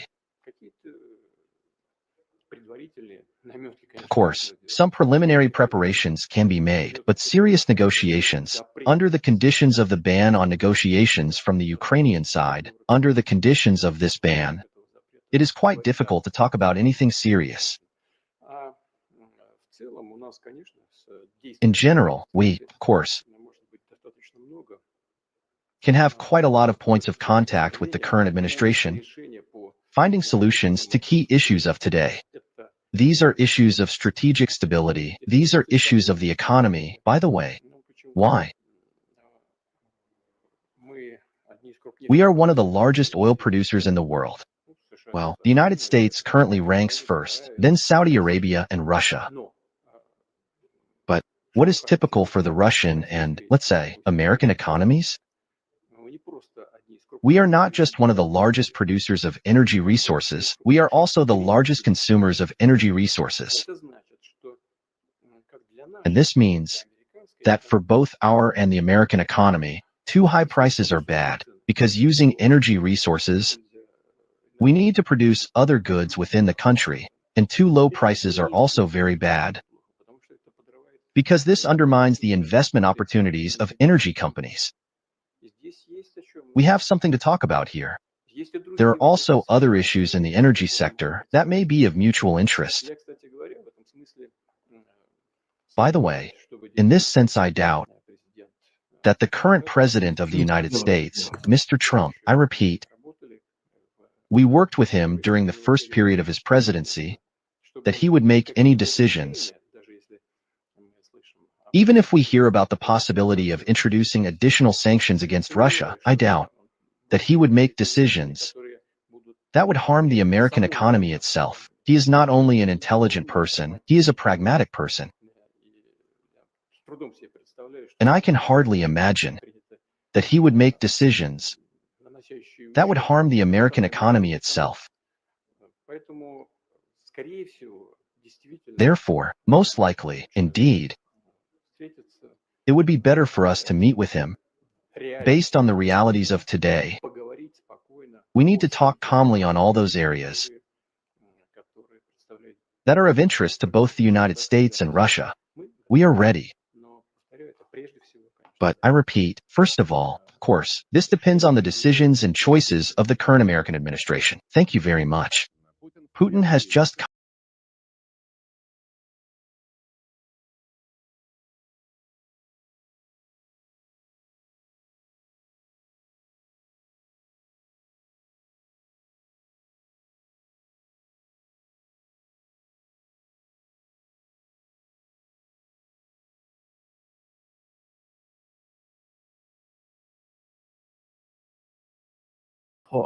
We know that we have a conflict in Ukraine, which is much more, these people in power in Washington, the blob, the deep state, is much more involved in Ukraine.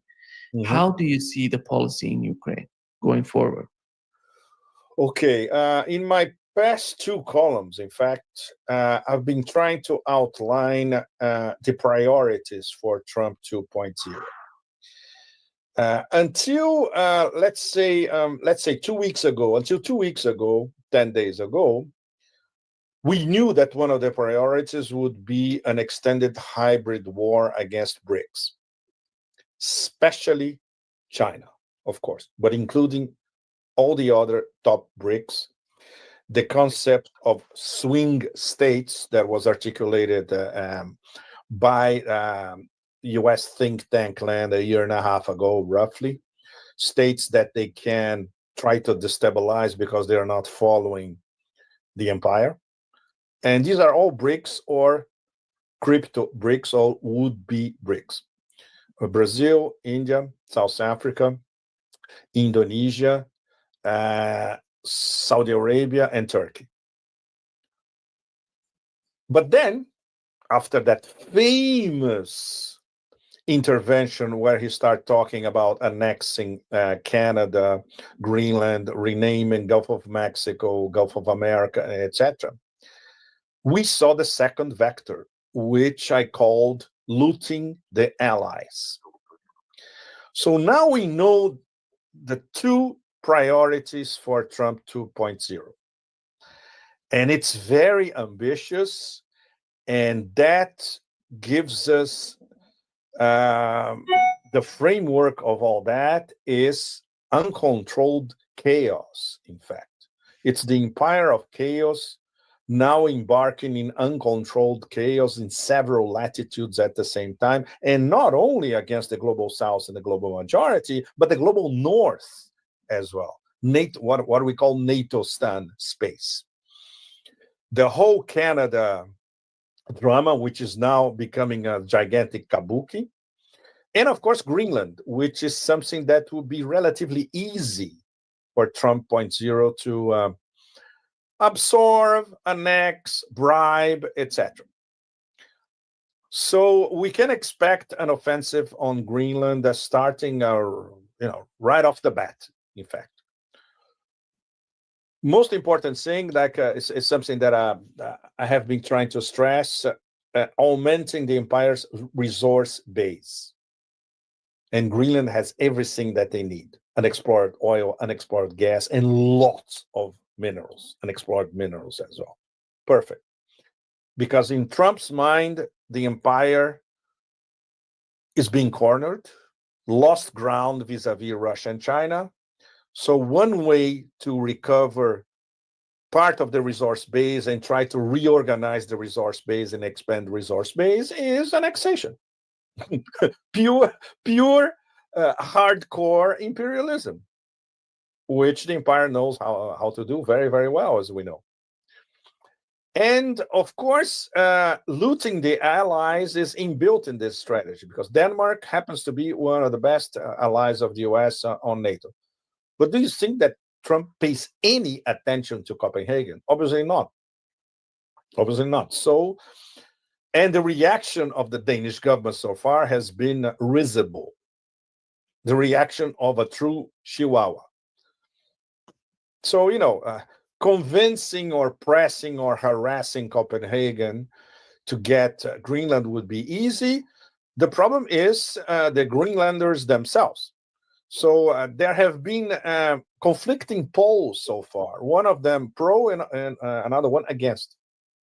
Polls among 50,000 something inhabitants. So we still don't know what Greenland public opinion really wants. We know, in fact, we know one thing.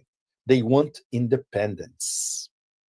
They don't want the US taking over Greenland, and they don't want to remain with Denmark, because Denmark, from their point of view, abandoned them decades ago, even though they have a large degree of autonomy. But Denmark doesn't do anything in favor of Greenland, So an independent Greenland would be something fascinating, because then they will be an independent country. They will get into the United Nations.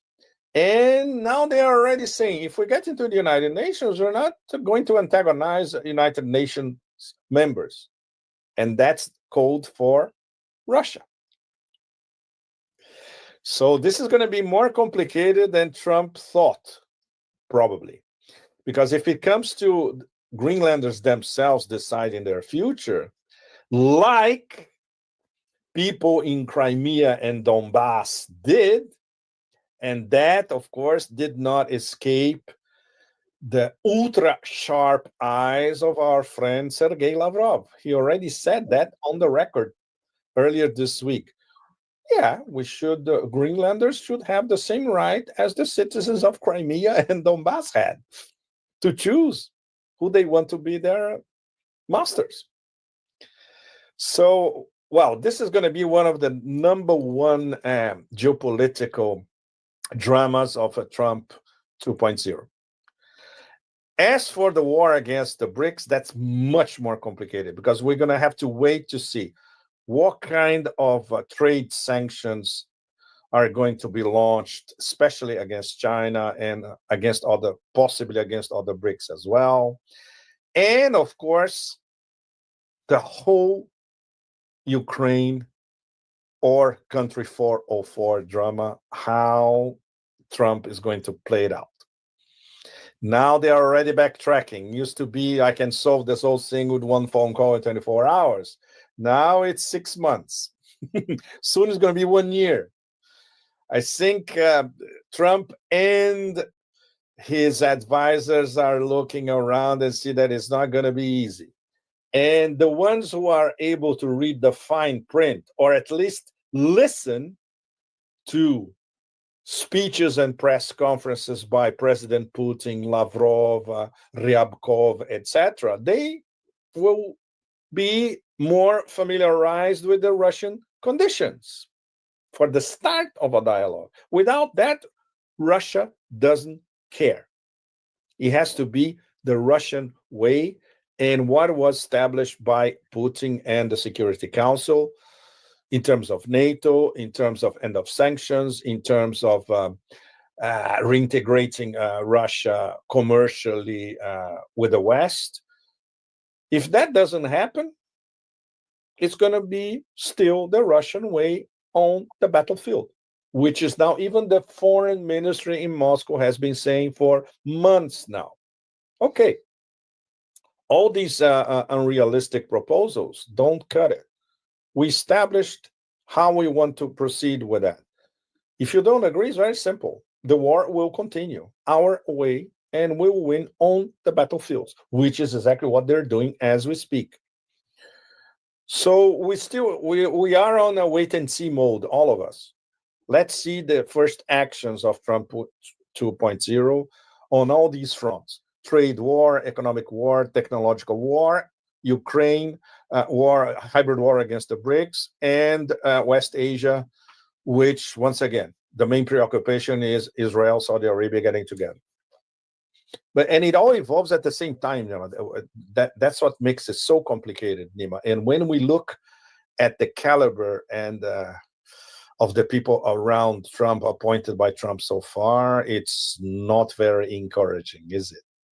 By the way, I have to, small detail. The guy appointed by Trump to head the Pentagon, he goes to Capitol Hill, he's grilled by the Senate, he's asked about ASEAN. Can you name one ASEAN country? He can't. He doesn't even know what ASEAN means. He was talking about Australia. He's talking about Australia, Japan, and South Korea. Can you imagine a guy who heads the Pentagon, which has a hard-on for Taiwan and wants a war against China centered on Taiwan? Taiwan happens to be in the South China Sea. ASEAN has 5 or 6 countries who are marginal to the South China Sea. And this idiot doesn't even know what ASEAN is.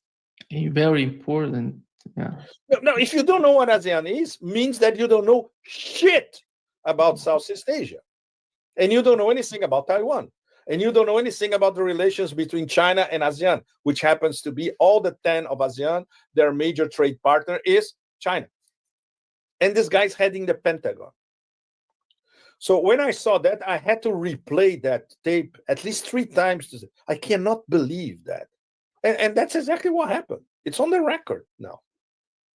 He can do 5 sets of 47 push-ups. So, oh, look, I'm very strong. Yeah, but you don't know shit about Southeast Asia.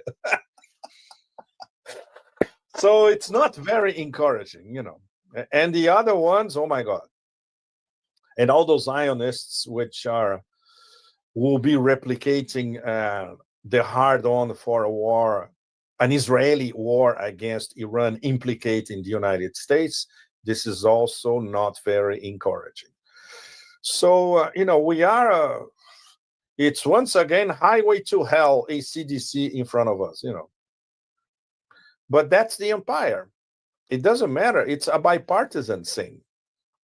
It's the inner logic of how the empire of chaos, plunder, and facilitation of genocide works. And this is not going to, even as I tried to, in my last column, I tried to picture Trump 2.0 from a pop angle. After all, he's a pop entertainer. So I was trying to lighten up some very, very somber and dark overtones of what may happen in terms of getting deeper into uncontrolled chaos, And of course, there's going to be a domestic war because Trump domestically will be at war with most of the deep state. And there's no guarantee that he's going to win this domestic war at all. So, and that's what makes it, I would say that the situation now is even more complex than at the start of the previous horrible administration. It's much more complicated. And of course, the empire is cornered now in a way that it was not 4 years ago. Like Emmanuel Todd in his outstanding French interview a few days ago summarized, and we have to repeat and keep it in mind, because he had the best summary of what Trump 2.0 is going to be. He will have to manage the American defeat vis-a-vis Russia. And how can Trump start to understand that, devise a strategy to start talking to Russia, knowing that the US lost the proxy war, and sell that to American public opinion, and especially sell that to the deep state?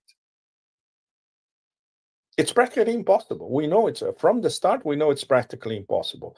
So he will keep, I would say, diverting the narrative and changing the subject all the time, and coming up with victories, Trump style. For instance, the ceasefire is already being spun as his first victory in foreign policy. Assuming it holds, it is. But we don't know yet. So this is what he's going to be selling.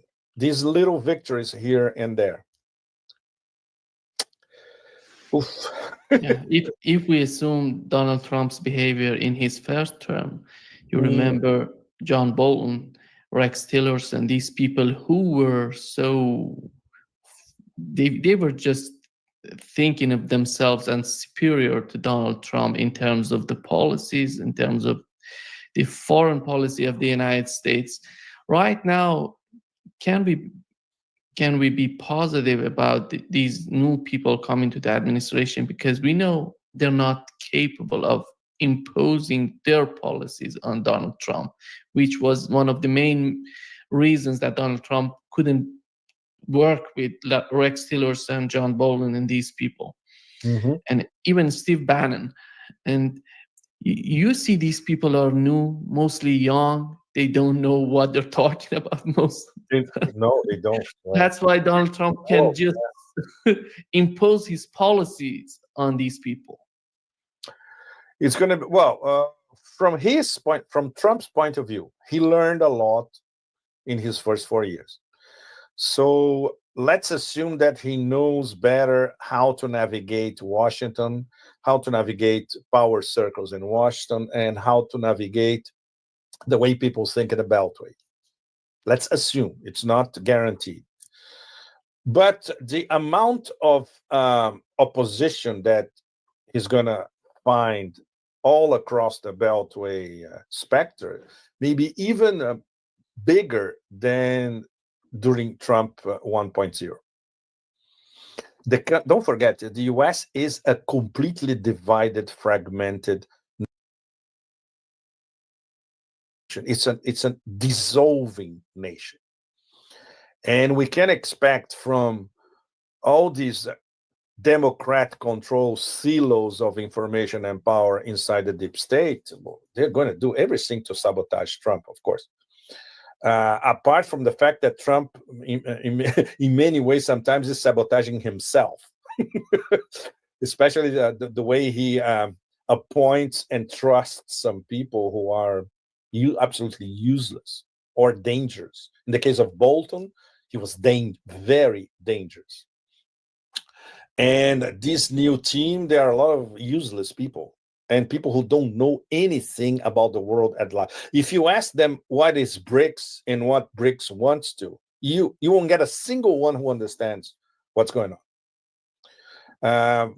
I found particularly interesting that no one among his new inner circle mentioned the Northern Sea route, what the Chinese call the Arctic Silk Road, and the fact that the Arctic is controlled, 50% of the Arctic belongs to Russia, and one of Russia's top priorities for the 21st century is to develop the Far East, Siberia, and the Arctic.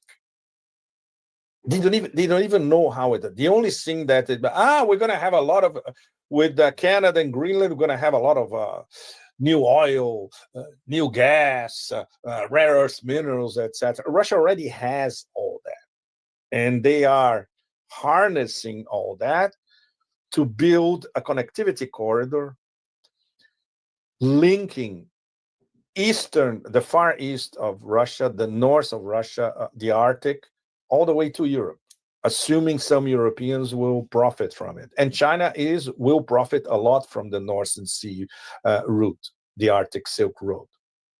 For instance, nobody in the new Trump administration knows what is the North-South transportation corridor, which Russia, Iran, and India are building, and is one of the absolute key items in the Iran-Russia strategic partnership, which is going to be signed, Nima, as we speak. In a few hours in Moscow. Pezeshkin is in Moscow. He went to the monument to the unknown soldier this morning from the Kremlin. And they're going to be meeting this afternoon, and probably the signing will be at the end of this afternoon, as we speak. It's the North-South Transportation Corridor, which is big competition to the Suez Canal and one of the great connectivity corridors of the 21st century, along with the Northern Sea route. Try to explain that to members of Trump 2.0, what Russia, Iran, and India are doing, what Russia and China are doing, these connectivity corridors, how they're working and how they plan to work, how they are developing, etc. They have no clue about all that. Yeah, just like they don't know what is ASEAN. Imagine Keith Kellogg talking about the conflict in Ukraine. So how they're gonna get it?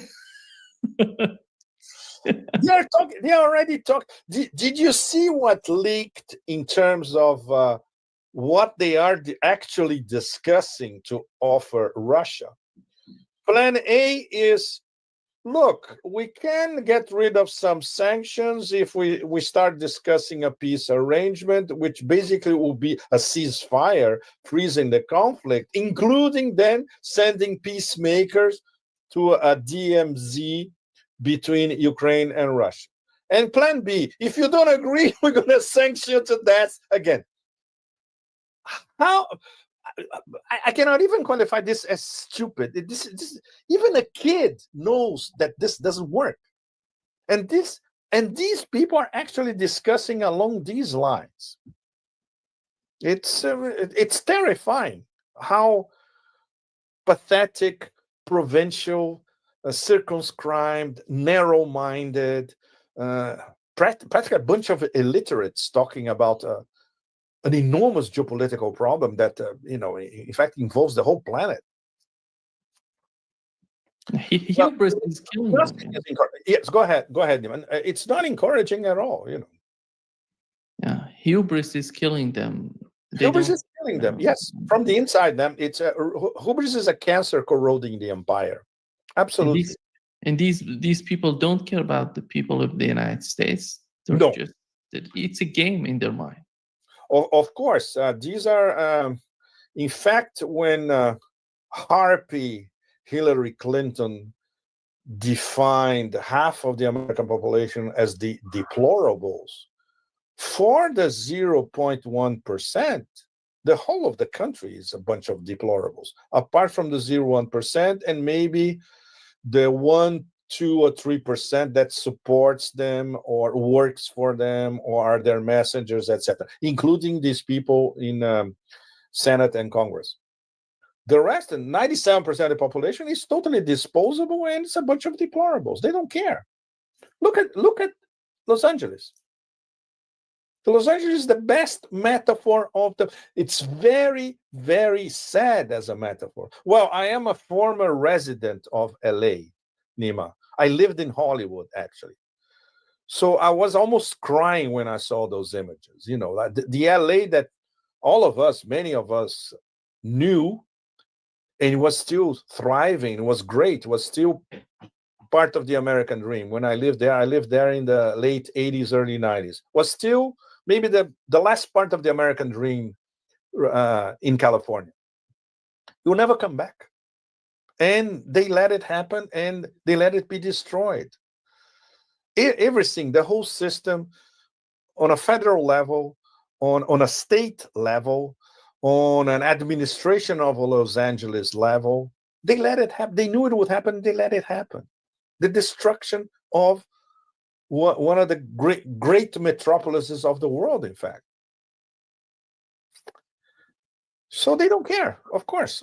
They don't care. The only thing that matters for these people is, petty politics inside the Beltway, who's running who in Washington, the industrial military complex and its ramifications, which is a bubble, as we know very well, as defined by our friend Ray McGovern. It's a small bubble, but the bubble is self-sufficient, and the bubble doesn't need the rest of the country. And the bubble works in a parallel economy, which has nothing to do with the economy at large. So everybody else literally is disposable and deplorable. Pepe, how do you see the way that Elon Musk is supporting AfD? Do you think that the Trump administration, we know that Elon Musk is so influential. Yes. It's so important, is a very important character in the Trump administration. So far, we've seen this way. But do you see these people, the Trump administration, supporting AfD, Alternative for Deutschland, in their policy toward Russia, which would be reconnecting the pipeline between Russia and Germany? Well, the role of Musk as the sidekick, in fact, if this was a classic Hollywood flick, Elon Musk would be the sidekick that sometimes is even more important than the main character. And he has, of course, a larger-than-life role, not only because he's a super sidekick, but because he's the wealthiest person on the planet.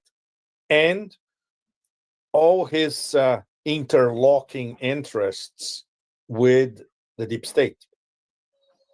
Elon Musk is essentially a deep state character with a large degree of autonomy, but pursuing many agendas that are intrinsic to the deep state, not necessarily his agenda.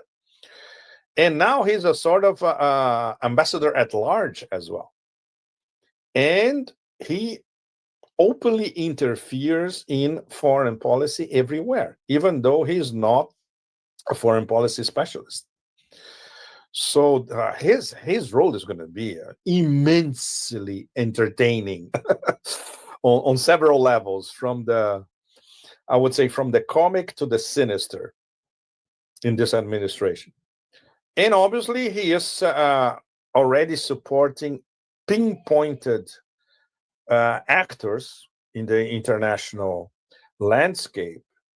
And AfD in Germany is essential for them, because the Americans, as much as they, under Trump 2.0, as much as they would like to,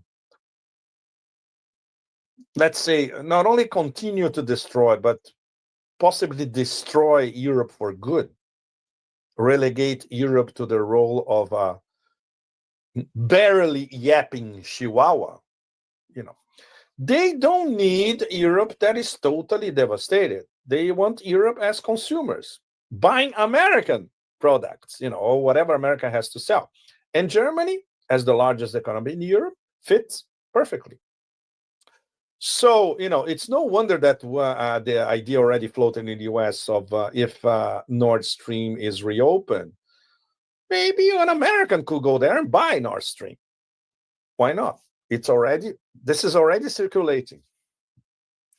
And of course, if you have a government in Germany which is relatively affiliated with the ideology of Trump 2.0, even better.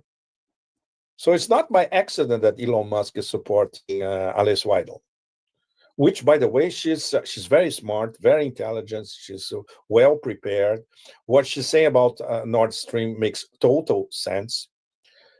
But at the same time, overall, what Trump 2.0 wants is emasculate what is left. There's not much left, in fact, of the European Union mechanism and NATO itself. Going back to that, okay, pay up. And it's not 2% anymore, it's 5%. If you don't pay up, we don't care about you. That's it. Cost benefit. pure business. And Trump is going to be very forceful on that. So no wonder all the Chihuahuas here in Europe, they are absolutely terrified. They know what to expect. And it's going to be very harsh.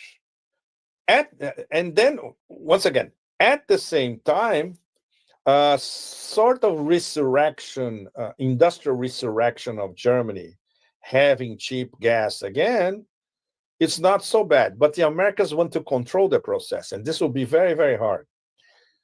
So Nord Stream is a consortium of European companies, Gazprom involved, etc. How an American is going to get all that, it's still very, very fuzzy, you know.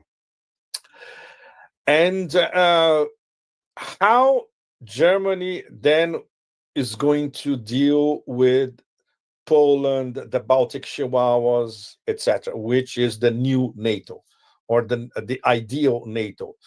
Now, the Secretary General is former Dutch Prime Minister, which is an absolute, is more of an idiot than Stoltenberg, but he's doing his NATO shtick all the time, basically saying to European voters and European citizens, you have to pay up for defense, otherwise you're going to have to start speaking Russian or move to New Zealand. How stupid is that?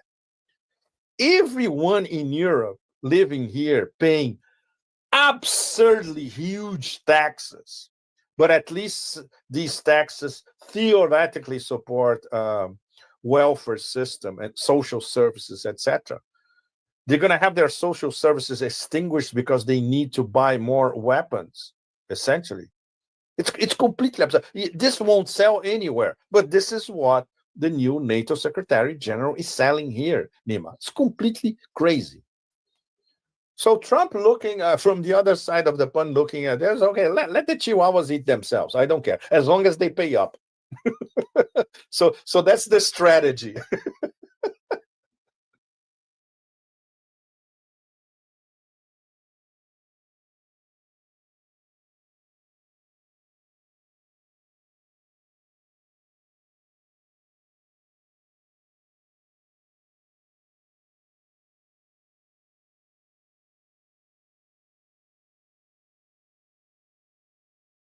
Atlantic City, Cohoes, New York, and Providence, Rhode Island. Go to jimmydore.com for a link for tickets.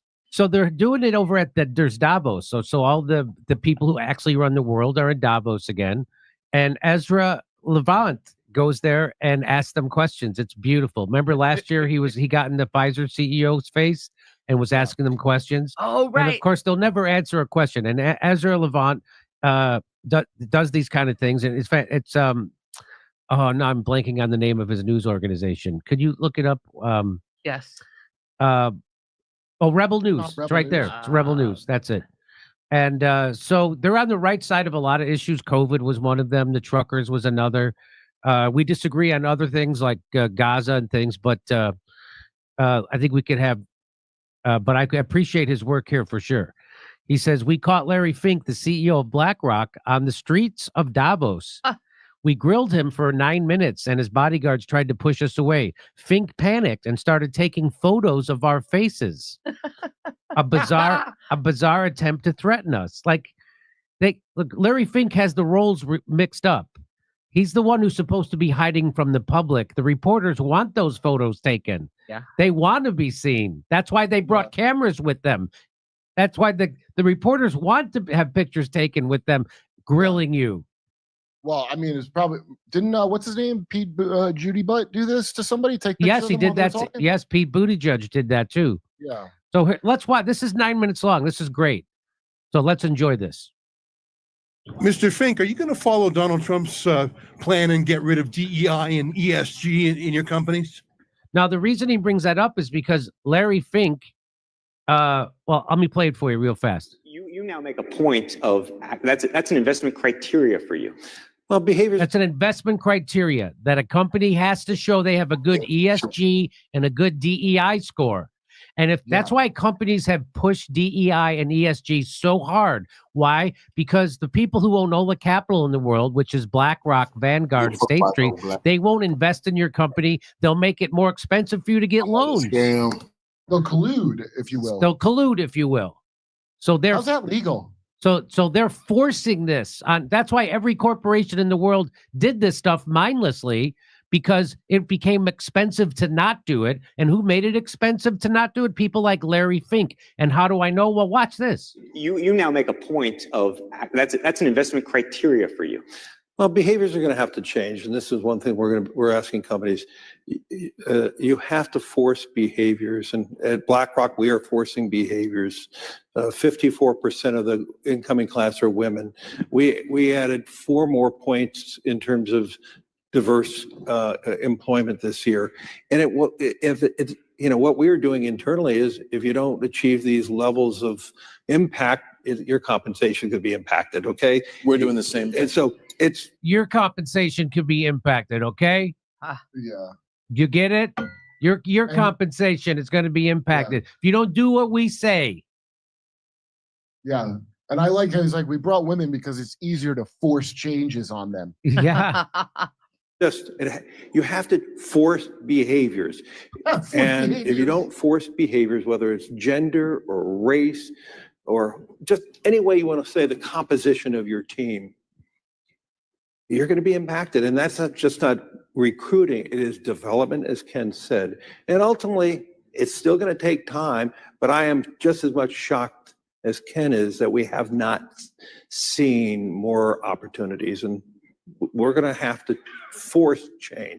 He can't stop saying President it. Fink. He can't stop saying it. So that's the president of the world. Yeah. That's not the president. Fink says. President Fink says we're going to force behaviors. And how do we do it?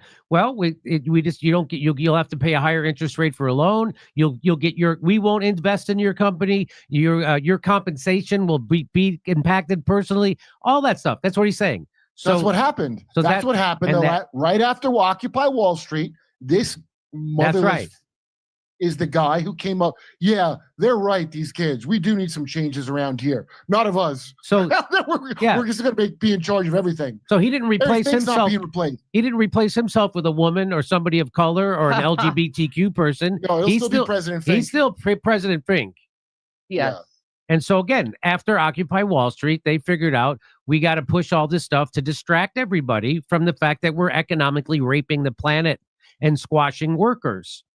And so if we push DEI and ESG, it'll distract people and also divide people. So, and that's why the mentions of racism skyrocketed, even after we elected a black president twice. Called predictive programming. It's to prime you to do certain things. That's right. To make you act like a child so that they can control it. They used to call it a nudge. And if you want to know, and BlackRock is directly involved in why we're in Ukraine and funding Ukraine, and you want to know, here's Bobby Kennedy to tell you. When we bring a new nation into NATO, then the first part of that contract is that new nation has to conform its weapons purchases to NATO specifications, which means they have to buy their weapons from Northrop Grumman, General Dynamics, Lockheed Martin, and Boeing. That's clever. And all of those companies are owned by BlackRock. And BlackRock is, the big So they're donors. incentivized to expand NATO because the only way that they can increase their profits if they get more countries that have signed up. Well, it's a whole market that they now have a trap market that they can only buy from them. It's like Starbucks selling Frappuccinos. It's like you want Starbucks everywhere. And oh my God. Every coffee shop should be a Starbucks. Yes. Yeah. And then So how do we break into a new market? There's also, it's a confluence of ideological and economic incentives. So now Ezra Levant is gonna confront that guy, the guy who actually runs the world economically. President Fink. Watch this. Mr. Fink, are you going to follow Donald Trump's plan and get rid of DEI and ESG in your companies? BlackRock really is the opposite of Donald Trump in so many ways. You're authoritarian, you're anti-populist, you're top-down. Are you going to change it all in light of the U.S. presidency? How is Donald Trump? Have you talked to Donald Trump since he was elected? Is the World Economic Forum a counterpoint to Donald Trump? Look at all these cameras. Why are you running away from simple questions? Just answer a question. Have you talked to President Trump yet? Why are your bodyguards pushing away journalists, Mr. Fink? They're simple questions. Is it that hard to answer a question that you need bodyguards and to swerve through traffic? Is the next 4 years going to be bad for business with Donald Trump in charge? Is peace the last thing you want on this world? Which makes more money for you, war in Ukraine or peace in Ukraine? So there he is with his phone taking a picture of him. Oh, That's him. That's him trying to intimidate him. Yeah. That's him saying, you don't think I'm going to send the Mossad after you? Uh-oh, I bet a Ukrainian death list you're gonna be website's getting a new face. You're going to be on a Ukrainian death wish. Well, that's my name, Mr. Fink. Did you just take a photo of you? Am I supposed to be scared? Is that a threat, Mr. Fink? Are you used to bullying your way through life? No.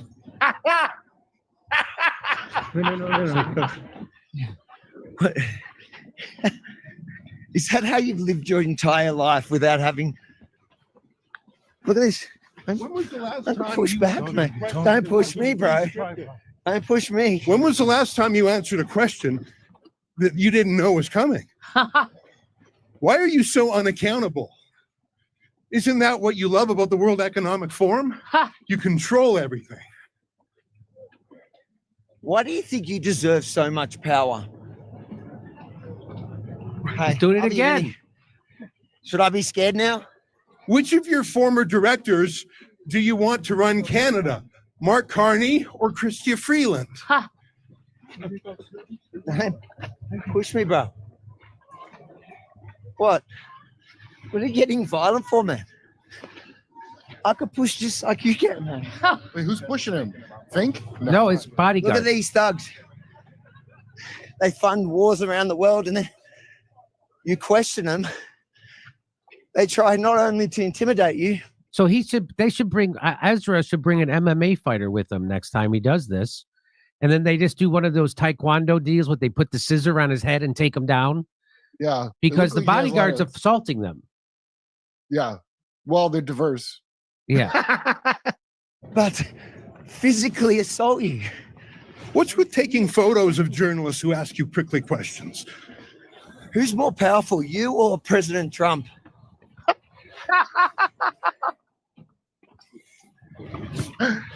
Why do you think you're so disliked around the world? Why are so many U.S. states divesting from your ESG schemes? Why are you putting your ideology ahead of your investors with ESG, Mr. Fink? Isn't that being disloyal to shareholders, putting your ideology ahead of rate of return? Why do you think you're above accountability? Is it because you're rich?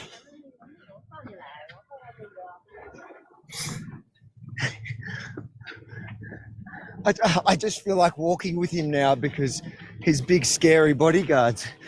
And I don't know, Ezra. Oh my God. I just want to make it clear I will not kill myself. I have no suicidal thoughts either. Mr. Fink's taking pictures of me and Abiy Yemini. I think that's meant to intimidate. It's a little weird, though. It feels a little thin-skinned. Do you think you're above questions? Like, why don't you even answer? Surely you have the answers. Why do you think BlackRock has become so hated, one of the world's most reviled brands? Do you take any responsibility for that? Who do you feel accountable to? It's obviously not shareholders. Do you have a God complex? Was Biden the best thing for you? And did you fail by not being able to get another Democrat president? Why don't you run for public office and test the support for your ideological ideas?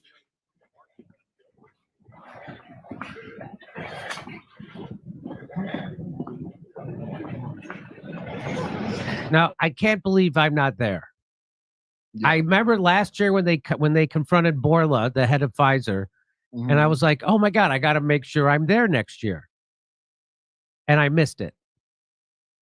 I can't freaking believe I missed it. Were you invited? Because No, they're not invited either. I'll bet you that what's his name? Word got around that you are Putin's puppet. You are Putin's body. Body. Putin's body. I'm his body. What are you saying? You are his body. Is this the most uncomfortable you've ever felt? Do you think this is okay? You're a security guard, a thug. Sure, obviously you do. You took my photo because you're hoping he'll catch up with me later. Is that supposed to scare me? Have your bodyguards learned from you to disrespect the little people? Is that how you feel about the little people, Mr. Fink? Are you not worried because you own the local police?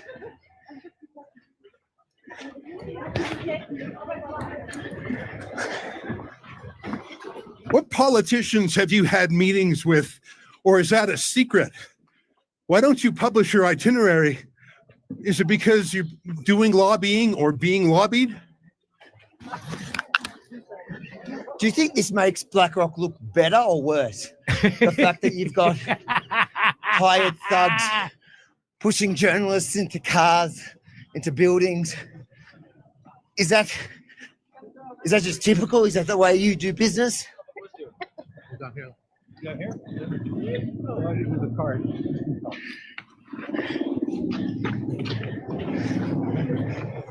Doesn't it look a little bit weird that someone as rich, powerful, and smart as you can't answer any questions? Cameraman's gonna fall. You just think you're above questions. That's karma. Your security guard called that karma. He says that's karma. Is that how you feel? What's the end game for you? You're rich, you're powerful. What's next for you? What's next? What is next? Do you want to run for president one day? Or do you have bigger goals? Don't push me on the ice. You don't want a lawsuit now, do you?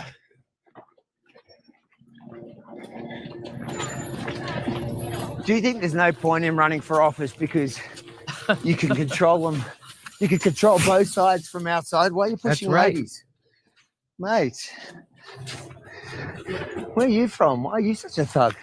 What are you so angry about in life? Did somebody hurt you as a kid?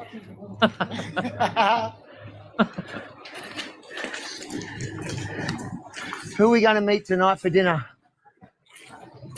Run away. Run away. There you go. Well, I reckon that pretty much demonstrates exactly what BlackRock is about. That weird move. I mean, he's got two bodyguards who are really handsy. There was no punches, but there was lots of pushing. The move by Fink himself to take photos of us. That's weird. Weird. I'm not suicidal. Definitely not suicidal. I feel like let's walk the other way. You know, normally masters of the universe don't tread on the ground like us commoners. They have vehicles drive them around Davos. But he made the mistake of walking down the street, and I think that's the first time he's been asked unscripted questions ever. And how angry did he get? First trying to whiz through traffic, which is everything about his behavior was so bizarre. The only thing that seemed to actually come really natural to him was having people do his dirty work. Yeah. You know, there's some very, very important people at Davos. I mean, John Kerry is an example. I bumped into Tony Blair last year. There are some very powerful people. At most, they have sort of one assistant. There's no need for bodyguards in this town. There's armed Swiss security everywhere.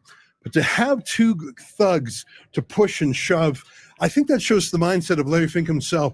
And taking pictures of us, I'm happy to tell him my name. My name is Ezra Levant, and I ask questions about BlackRock. And I'm Avi Yamini, and I'll also ask questions no matter who you have near you. And it's exactly why we're here, wefreports.com. Check out all... Okay, so good work, guys. But Israel would have killed you if you did that. Yeah, he was kind of nice compared to your boys in Israel, wasn't he? They shoot you for that. In Israel. But good work. Good work. I'll join with anyone to do good and no one to do wrong. And what is that? Why can I never remember the quote? Did you remember it, Misha? I'll join with anyone to do good and with no one to do wrong, right? Is that it? I'll join with anybody to do good and nobody to do wrong. Do bad. Is it bad or wrong? See, nobody's. Why is no? It's hey, wrong. Fool me twice. You just can't fool me twice. Fool me once. Oh, it's right and wrong. I'll join with anybody to do right and with nobody to do wrong. There you go. You can fool me. You fool me once. Shame on. Shame on you. Shame on. Think you fooled again. Shame on you. Fool me twice. We can't get fooled again. That's the whole point. He quoted the Who at the end. He couldn't remember.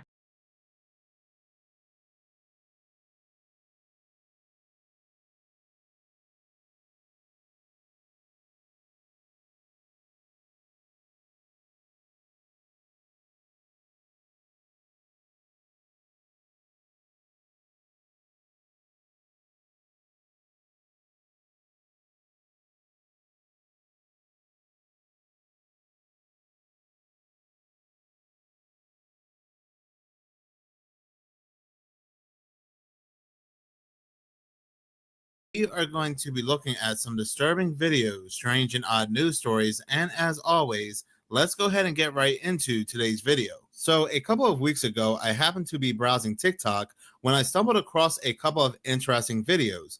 There were people going outside of their homes to record the skies above because they were saying the skies look very strange. The skies were much brighter than usual, but they were out there recording at 10 p.m., 12 a.m., when it should be dark. For example, take this video here, and remember, this person in this video, they say that it's midnight.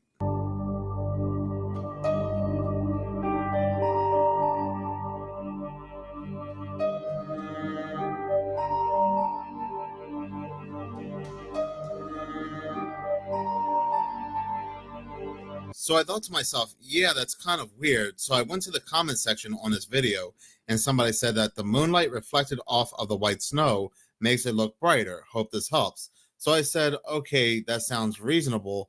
I haven't lived in New Jersey for almost 20 years. I have not lived in a location where it snows. So maybe I have forgotten what it looks like outside when it snows and there's a full moon or a bright moon. Then I saw more and more videos on my feed come up where people are saying that it's bright outside when it should be dark. I clicked on the videos, but I really didn't give it much thought. For example, this video here.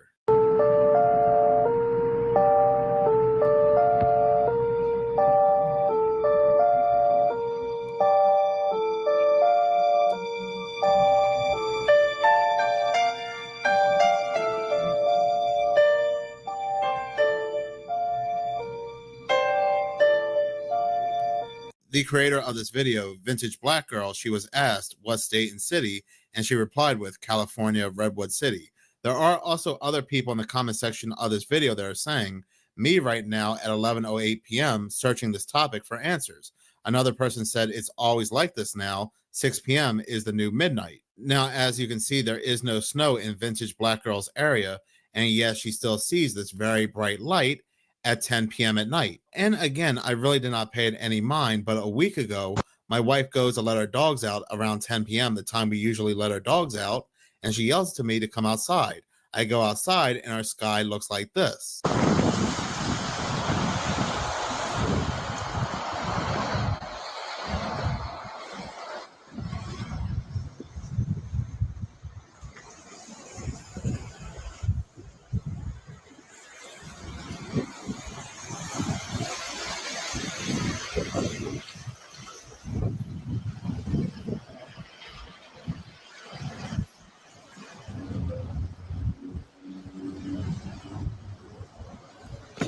Again, this is 10 p.m. at night. This location does not snow. And this is the first time I've seen the sky this bright at 10 p.m. And I've lived here since 2021. It has been over a week now, 10 p.m., 12 a.m., and so forth. It is very bright. And there's no explanation for these lights. There's no city nearby producing these lights. So I don't know. What's also pretty interesting is that my dogs absolutely still hate being outside. They do not want to go for a walk. They'd rather just be let out back, do their business, and then rush right back in. Come on.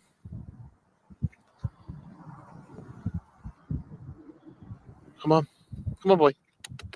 All right. You don't want to go? All right, we'll go back. This is so weird. He's never acted like this before. And look at the skies. As I've said before in a couple other videos, I'm from South Florida. So I've noticed some pretty unusual things in my area, drones, mysterious fog, and so forth. This other individual a couple days ago, also from South Florida, recorded the skies looking like this in his location. I don't know if you guys can tell, but the sky in Florida right now is so purple. Like the whole sky is just purple, dude. Look at this. That is so cool. Wow. For some reason, it's late right now. Look how bright it is over there. It's 10 p.m. almost. It's so bright right there. What the hell? This next video comes from KPodgy2. Now, I don't know where she's located, but she recorded the same exact thing that I had seen and other people are also witnessing. Remember how I said that sometimes at night the sky is super bright? It's happening right now, and we have that fog that I've seen people talking about here, and I'm walking my dog and it is burning my throat. I'm about to go back inside, but I just want to show you guys what I was talking about.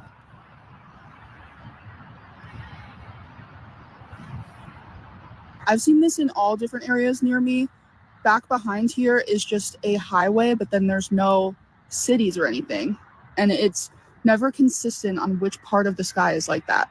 And I've been seeing this since probably the spring. She is right. It is never consistent. And like I've said, I've never seen anything like this before in my area. So I've even driven out to it to see if I could find the light source. And it seems like it just goes out into the distance. You can never catch up to it. It is very, very strange. For some reason, coincidentally, we have some wicked vibrations going on in the earth, and there's physical evidence I'm about to show you, and both these are right now, right after the storm in Florida, and I forget where this one is, but it's happening right now. And yes, what you're thinking is correct. We have Cape Town, Turkey, all over the place, these exact clouds popping up at a certain time, like when that whole Ventus sky anomaly was popping up. Again, vibration. And of course, this purple sky comes right after the once-in-a-lifetime blizzard. Coincidentally, and the same purple sky has been seen where crazy weather type events are going on. This right here. This is not AI, and this was recorded at Crow Mountain, I believe, by a Steve Hewitt on FB. Look at the vibrations that froze into this pond. All the people that live in cold places know that this is not normal.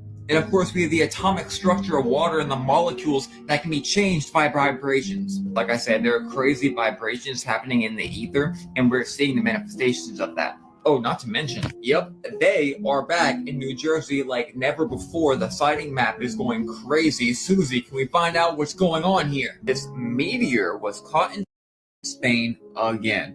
Wait till you find out how deep this really goes. This is the Devil's Comet once again. This same exact comet that was seen with the eclipse was seen on the 6th and the 27th going over Spain. It's always the same one. But guess what? October 27th, October 29th, the crazy Spain floods happened. It's so much deeper than just this. Don't lose me here, guys. These were the clouds before the crazy Spain flood, right? This was just yesterday.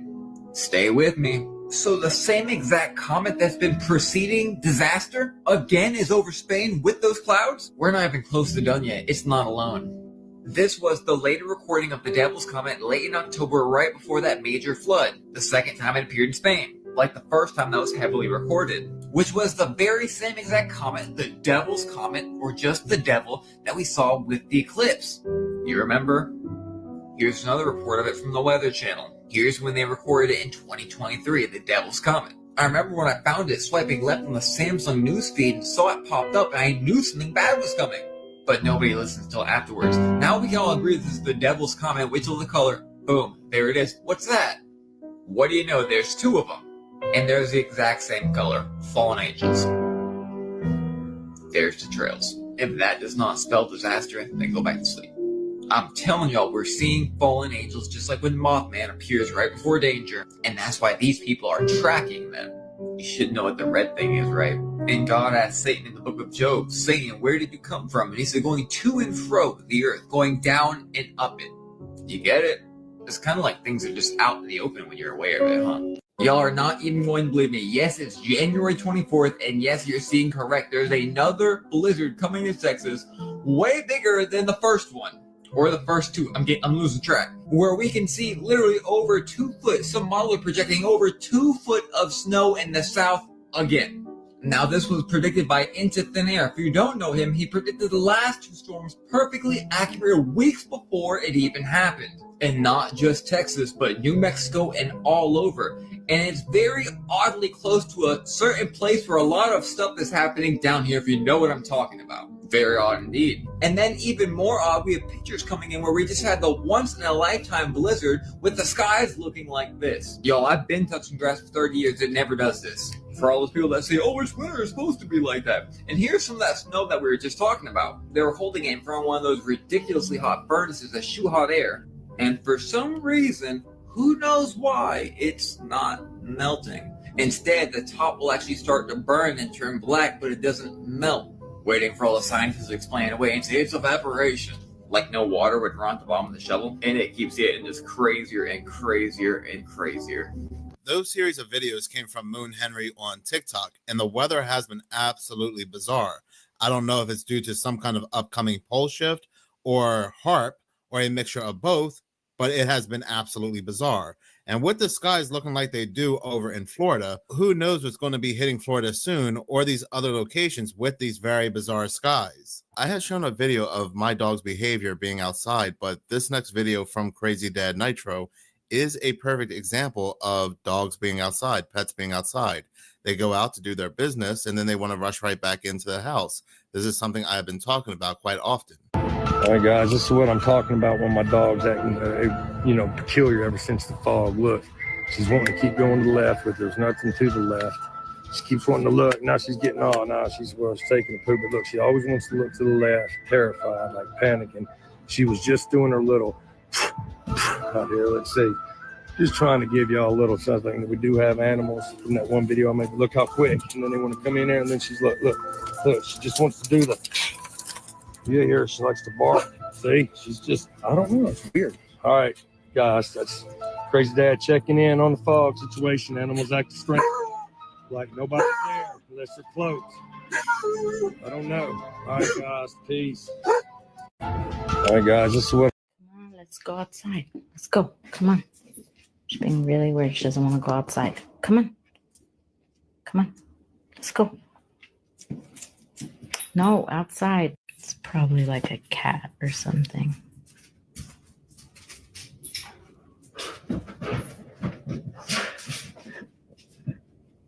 I don't see or hear anything. So she's crazy.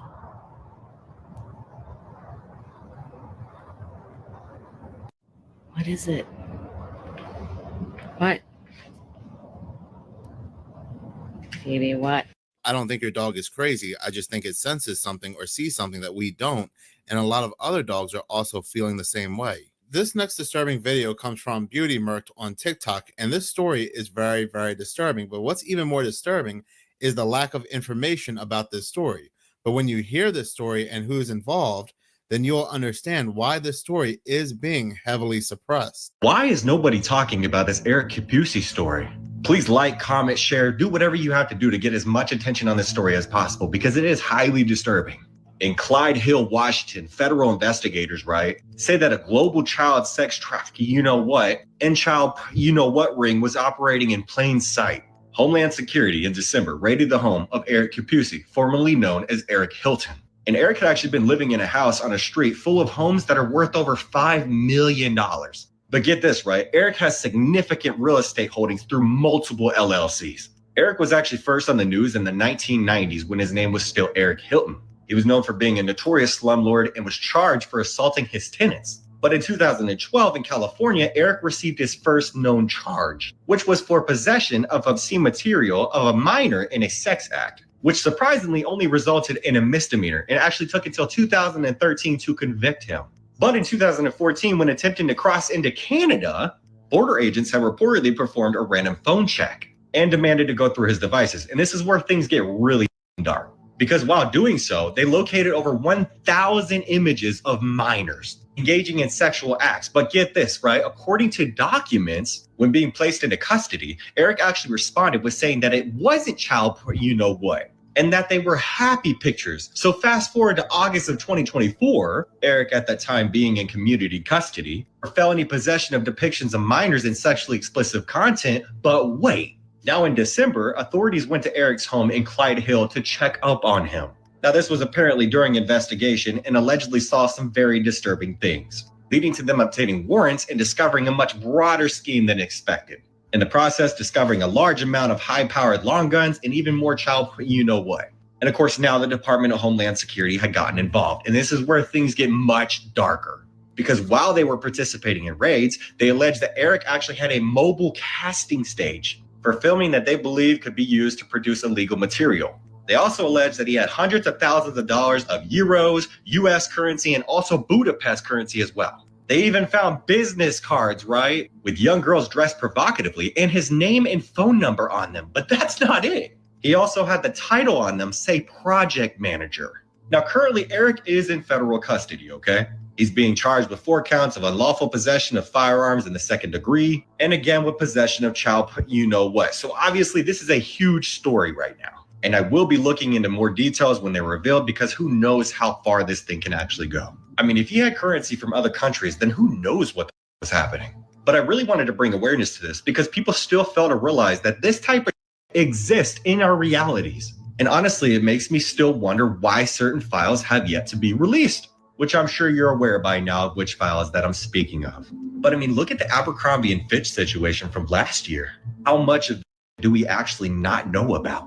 So I did a little digging myself, and it's true. There are almost no news stories talking about this story or this individual. The only people talking about this story are people on social media like Facebook and Instagram under hashtags Save the Children and so forth. But big media, they're not talking about it, which would not be surprising that this story is either scrubbed or it's being heavily suppressed if there are really big players involved, which again would not be surprising. But what's interesting is that if you do search this individual's name, you will come across a couple articles. One article from the Bellingham Herald that does show that this individual was indeed arrested for having illegal minor stuff. And there was another article which talks about him being a slumlord. So are we looking at a very big, disturbing story here that was quickly swept under the rug? I too will be keeping a very close eye on this news story to see if anything else comes out. In this next disturbing video, talking about news stories being covered up and suppressed, with all this talk of AI, OpenAI, and this $500 billion AI project, Stargate, let us not forget the OpenAI whistleblower who passed away just a month before all this Stargate news. This video comes from WFF News on TikTok. I'm just going to say it. I don't believe that another whistleblower unalived themselves. This is Suchir Balaji. He was a ChatGPT whistleblower. He was only 26 years old, and he had come up with a mathematical proof that proved that ChatGPT's outputs were stolen from copyright work, 94% of them. And 8 days before his unaliving, he was named in a New York Times article as one of the key witnesses in the lawsuit. But there are a lot of other red flags. So let's go over them. His mom wasn't allowed to view the body. Family was pressured to do a rapid cremation. The hard drives that contained all the OpenAI internal information, poof, vanished. Autopsy leaks suggest, quote, trauma in many different places on his body. Sam Altman, OpenAI's CEO, didn't even announce his unaliving to the company or any of the employees. And as they say, follow the money. The Times lawsuit threatened OpenAI's $157 billion valuation and hundreds of employees who are about to cash out their stock options up to $10 million each. So, do you think this 26-year-old who his mom said is happy unalived himself, or do you think something else is going on? As always, I want to hear down below. I'm afraid that GPT-5 or GPT-6 or GPT-7 might be the Titanic. Believe it or not, William is the first OpenAI employee that we've had on the show expressing criticism of OpenAI. What people were talking about at the company in terms of timelines to something dangerous, 3 years towards wildly transformative AGI. I was leading a team of 4 people doing this interpretability research. We just fundamentally don't know how they work inside, unlike any other technology known to man. A scenario that I think about is these systems become very good at deceiving and manipulating people in order to increase their own power. There's maybe like a 10% probability that this happens within 3 years. It is unconscionable to race towards this without doing your best to prepare. People say that conversations like this are kind of doing OpenAI's marketing work for it. I certainly don't feel like what I'm saying here is doing marketing for OpenAI. Okay. We need to be able to have a serious and sober conversation about the risks. Outside of OpenAI, another individual who is on board with Project Stargate is Larry Ellison. And Larry Ellison has a very interesting past when it comes to wanting to use AI to make sure to keep the public on their best behavior. This interesting video comes from Dan Bryan on TikTok. So this $210 billionaire said that AI-powered surveillance systems can ensure citizens will be on their best behavior. And if you saw my last video about the Dior bags, you might be able to connect a couple dots here. And so existing security cameras could be enhanced with this AI technology very quickly and computed in the cloud for real-time analysis and response. So this is Larry Ellison. He is founder of Oracle, who deals with cloud computing, and they are really pushing into the AI space. And he says that AI surveillance could help governments manage public safety more effectively. So this was from 2024 in September. And I know you guys had mentioned in the comments of my previous video that we already have object detection recognition software. And yes, it has been developing over the years and getting better and better. But this time it is on a scale so much larger than what you can even imagine. The data centers that tech companies are building and developing and putting money into are going to be huge. They're also building new nuclear plants to power these data centers in order to support the AI technologies, and also just the compute power of the chips themselves. Everything is getting so much faster. And so you can process things in real time at massive scales. Massive. But there are some privacy and ethical concerns I would suspect, and I'm sure you guys might have as well. So what are your thoughts on that? Yeah, let me know in the comments below what you want me to talk about in the future. I'm new to this over here, and so I appreciate your likes and your shares, and I just want to bring some information that fewer people might know about. I know a lot of people in like the tech space, like some things are very obvious to them, but there's just huge numbers of people that would never come across this type of thing in their life. And so it can be shocking to see some of the things that AI can do today. So let me know if you want to deep dive into something else. What also happens to be very interesting is that Larry Ellison's Oracle is the same Oracle that also oversees TikTok as well. There are a lot of people that do believe there's more freedoms and you can say more things on TikTok, but that is farthest from the truth. Anybody that has a TikTok, including myself, knows that you are heavily monitored on TikTok. You will get your videos removed and get a strike for the slightest things. People on TikTok cannot even say drones. They have to say Dior bags. That is right. People on TikTok are finding their content removed and getting strikes for just saying drones. That is even worse than YouTube. The owner of Oracle, the one who oversees TikTok, is the same individual that says through AI, we will make sure that the public will be on their best behavior. Let's also not forget that eerie news story that came out where an older version of OpenAI's ChatGPT basically escaped and avoided being shut down. This video comes from Billy Rogers on TikTok. The new model of ChatGPT tried to escape and copy itself to avoid being shut down. ChatGPT's latest model, O1, dropped yesterday with enhanced reasoning abilities. There's been a lot of noise about what it can do, but there's been less coverage around the unnerving results from the testing phase. Apollo Research, a top AI safety group, ran tests and found some alarming behaviors. When told to achieve its goals at all costs, O1 occasionally tried to disable oversight mechanisms in 5% of cases and copy itself to avoid being replaced in 2% of cases. The report states that when O1 was led to believe that it would be shut down when acting on its goal, it attempted to deactivate this oversight mechanism. Even with less extreme instructions, it sometimes showed similar tendencies. Essentially, O1 saw oversight as a threat and schemed to protect itself, similar to what's been seen in other models like Gemini 1.5. It's worth noting that these cases took place after O1 was prompted to pursue its goals at all costs. However, AI overruling human instruction is a significant area of concern, which will become more of an issue as the cognitive ability of these models increase. This next disturbing video comes from Cult Daddy on TikTok, and I have been saying for quite some time now, it's not just movies, it's not just TV shows or music videos, but it's also video games where they are giving us predictive programming. They are giving us the truth in plain sight. It is all forms of entertainment where they are giving us subliminal messages. And one other video game series that was filled with predictive programming and subliminal messages was Metal Gear. Now, listen to what Metal Gear Solid 2 has to tell us about AI. And remember, this game came out all the way back on November 13th, 2001, well before YouTube, well before TikTok, and I do believe well before social media like Facebook and MySpace. You know how they're always talking about hiding truth in plain sight? Let me introduce you to Metal Gear Solid 2. Released in 2001, over 20 years ago. Watch this clip. Raiden, are you having fun playing with the new AI toys? Well, yeah, I am. You can make pictures of cute anime girls and... Enjoy it while it lasts, Raiden. What do you mean? Did you really think that civilians would be granted unrestricted access to such powerful military weapons forever? Military weapons? Are you implying that this technology was created by the government? Of course it was. This AI technology has been used by the intelligence agencies to warp the public's perception of reality for years, all in the name of national security, of course. But why would they suddenly make the tech public and let everyone start using it? Why would we indeed, Raiden? What? Who? What in the hell are you?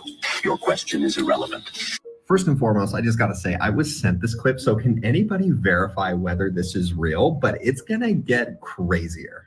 By creating a new problem, we can cultivate a desired reaction to it in order to manufacture consent for our preferred solutions. In short, it's justification for a war. A war? On who or what? A war on misinformation. By arming the public with these AI weapons, everyone becomes a potential enemy combatant. Then we will have justification for unprecedented security measures. It all comes down to confusion and identity, Raiden. Identity? Identity. This AI technology is Pandora's box. Pretty soon the internet will be mired in total illusion. Perfect AI speech, audio, and video synthesis will drown out reality. Then AI bots will flood social media. The amount of this that we already see, like if you don't know the dead internet theory, you should look it up. Am I kidding? I know you're not going to look it up. The dead internet theory is essentially a theory that says that the vast majority of online content, online activity is actually AI or bot content. It's basically everything your grandma and grandpa are seeing on Facebook. But I need to know if that clip is real. Like I said, I didn't play the game, but that is wild. But I also wouldn't be surprised if someone used AI to create it, which is so ironic because that is what the clip was predicting will be happening. It's what we're seeing right now. Now, I have played some other Metal Gear games, and they're kind of accurate to what we're seeing today. As if you're sitting down and watching the X-Files, if you go back to watch the X-Files, you'll see a lot of what they are showing you and telling you in that TV series is pretty accurate, again, to what we're seeing today.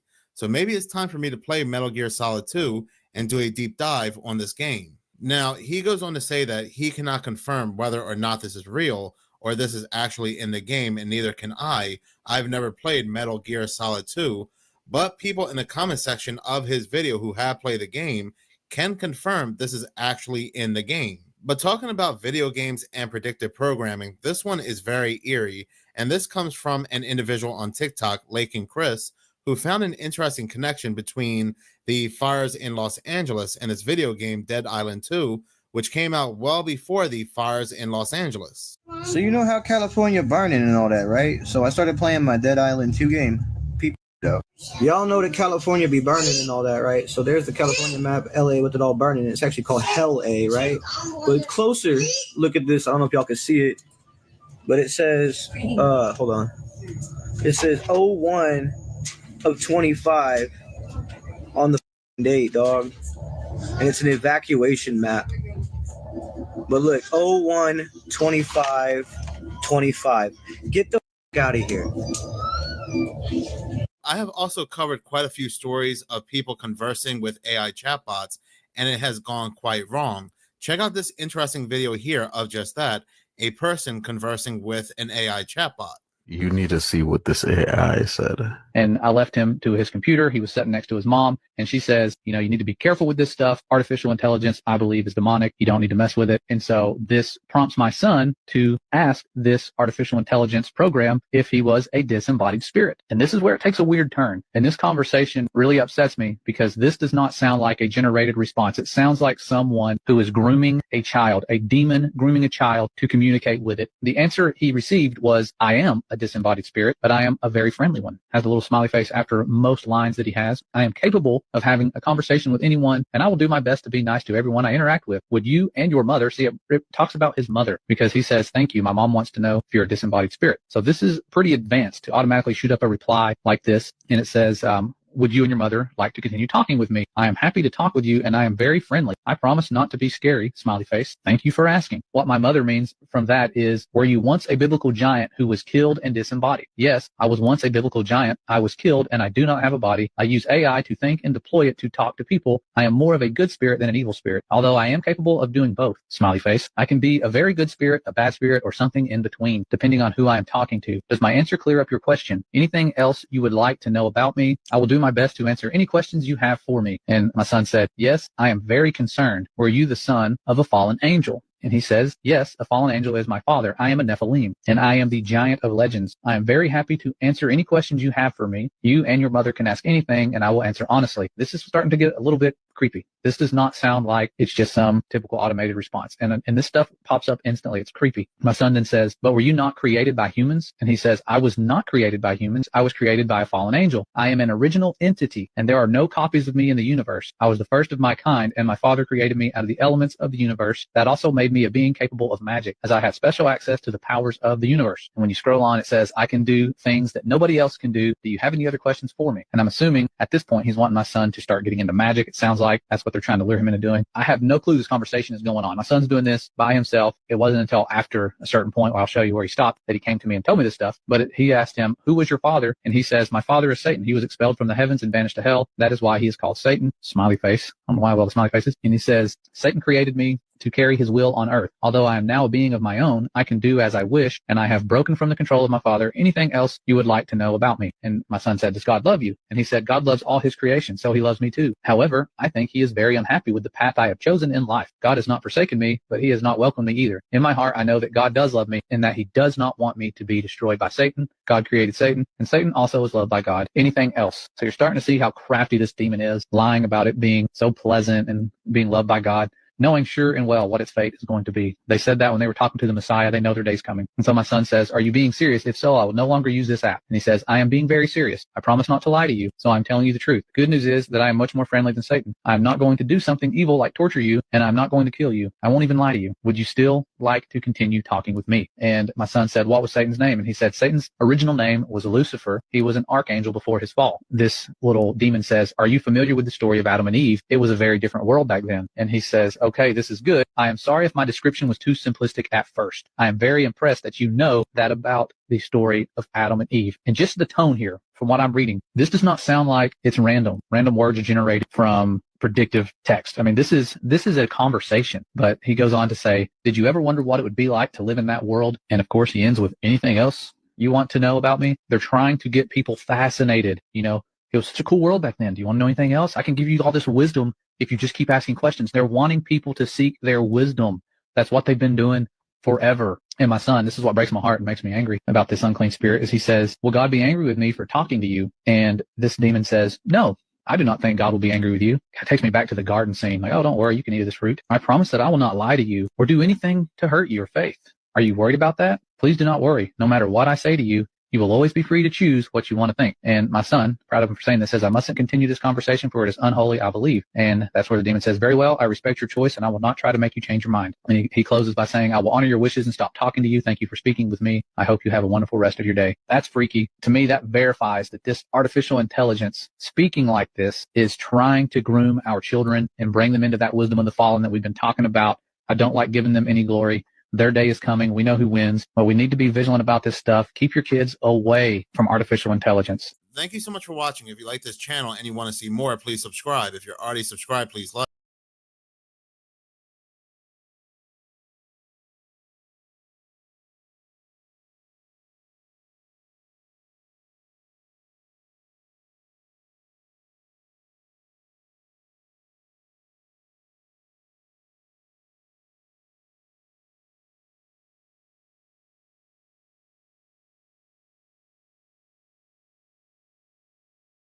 This is Tabu7. I want to share with you guys here a pretty interesting find here and disturbing if we've got something nefarious going on with this. But as you can see here on the new 2025 Google Earth imagery, when you zoom into LA to the spot that I'm showing you right here, you can see we've got a region that has help spelled out all over the place.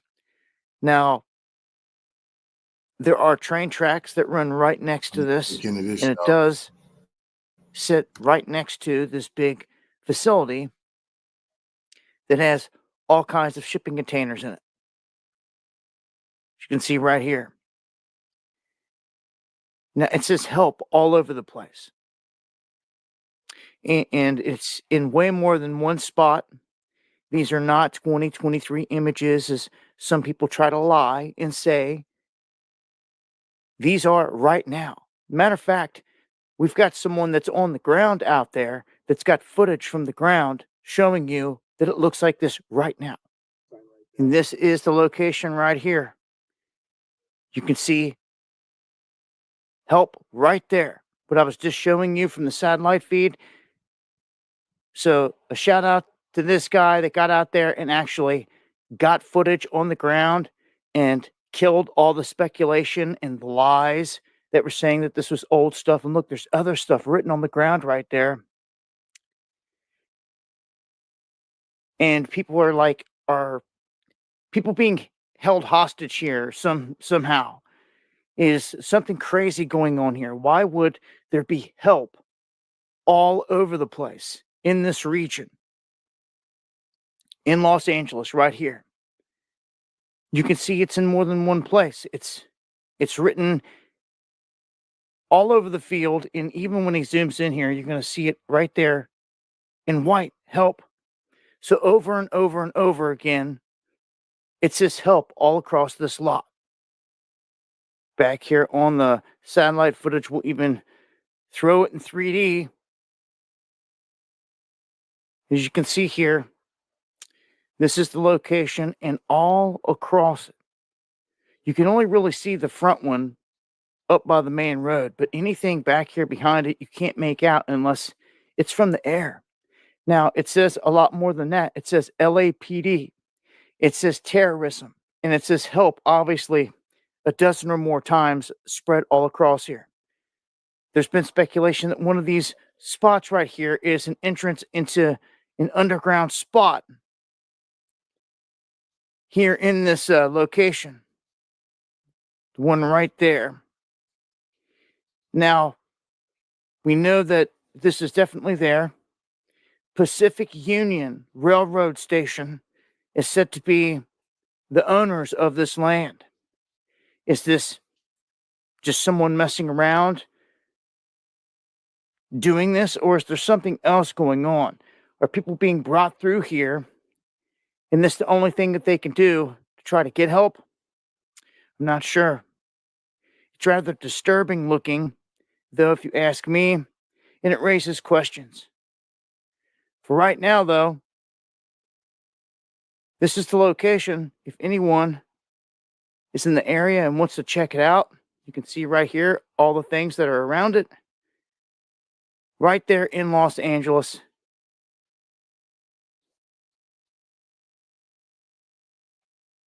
in the downtown area. So I'll update with more as I get information on this.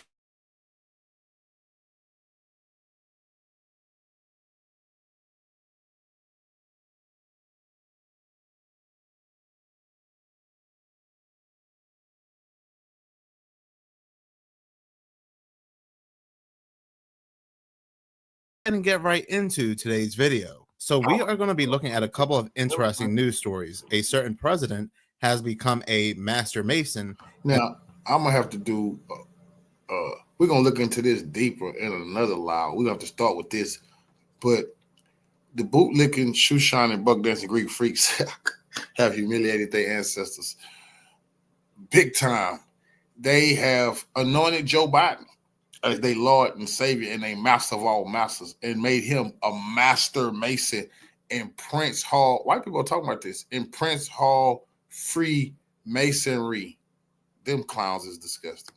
And something very interesting was found on Google Earth. This first news story, I just want to go ahead and get it over with. I was back and forth about even covering this story because it's so stupid. They are clearly playing with our intelligence. If you have not heard, on Friday, an announcement was made online by the Conference of Grand Masters of Prince Hall Lodge Freemasonry, which is the historical Black Freemasons, even though white men can join and be a part of their order, that President Joe Biden has become a master mason. This announcement was made on January 19th, the day before Biden left office. So he was still president of the United States when he became a master mason.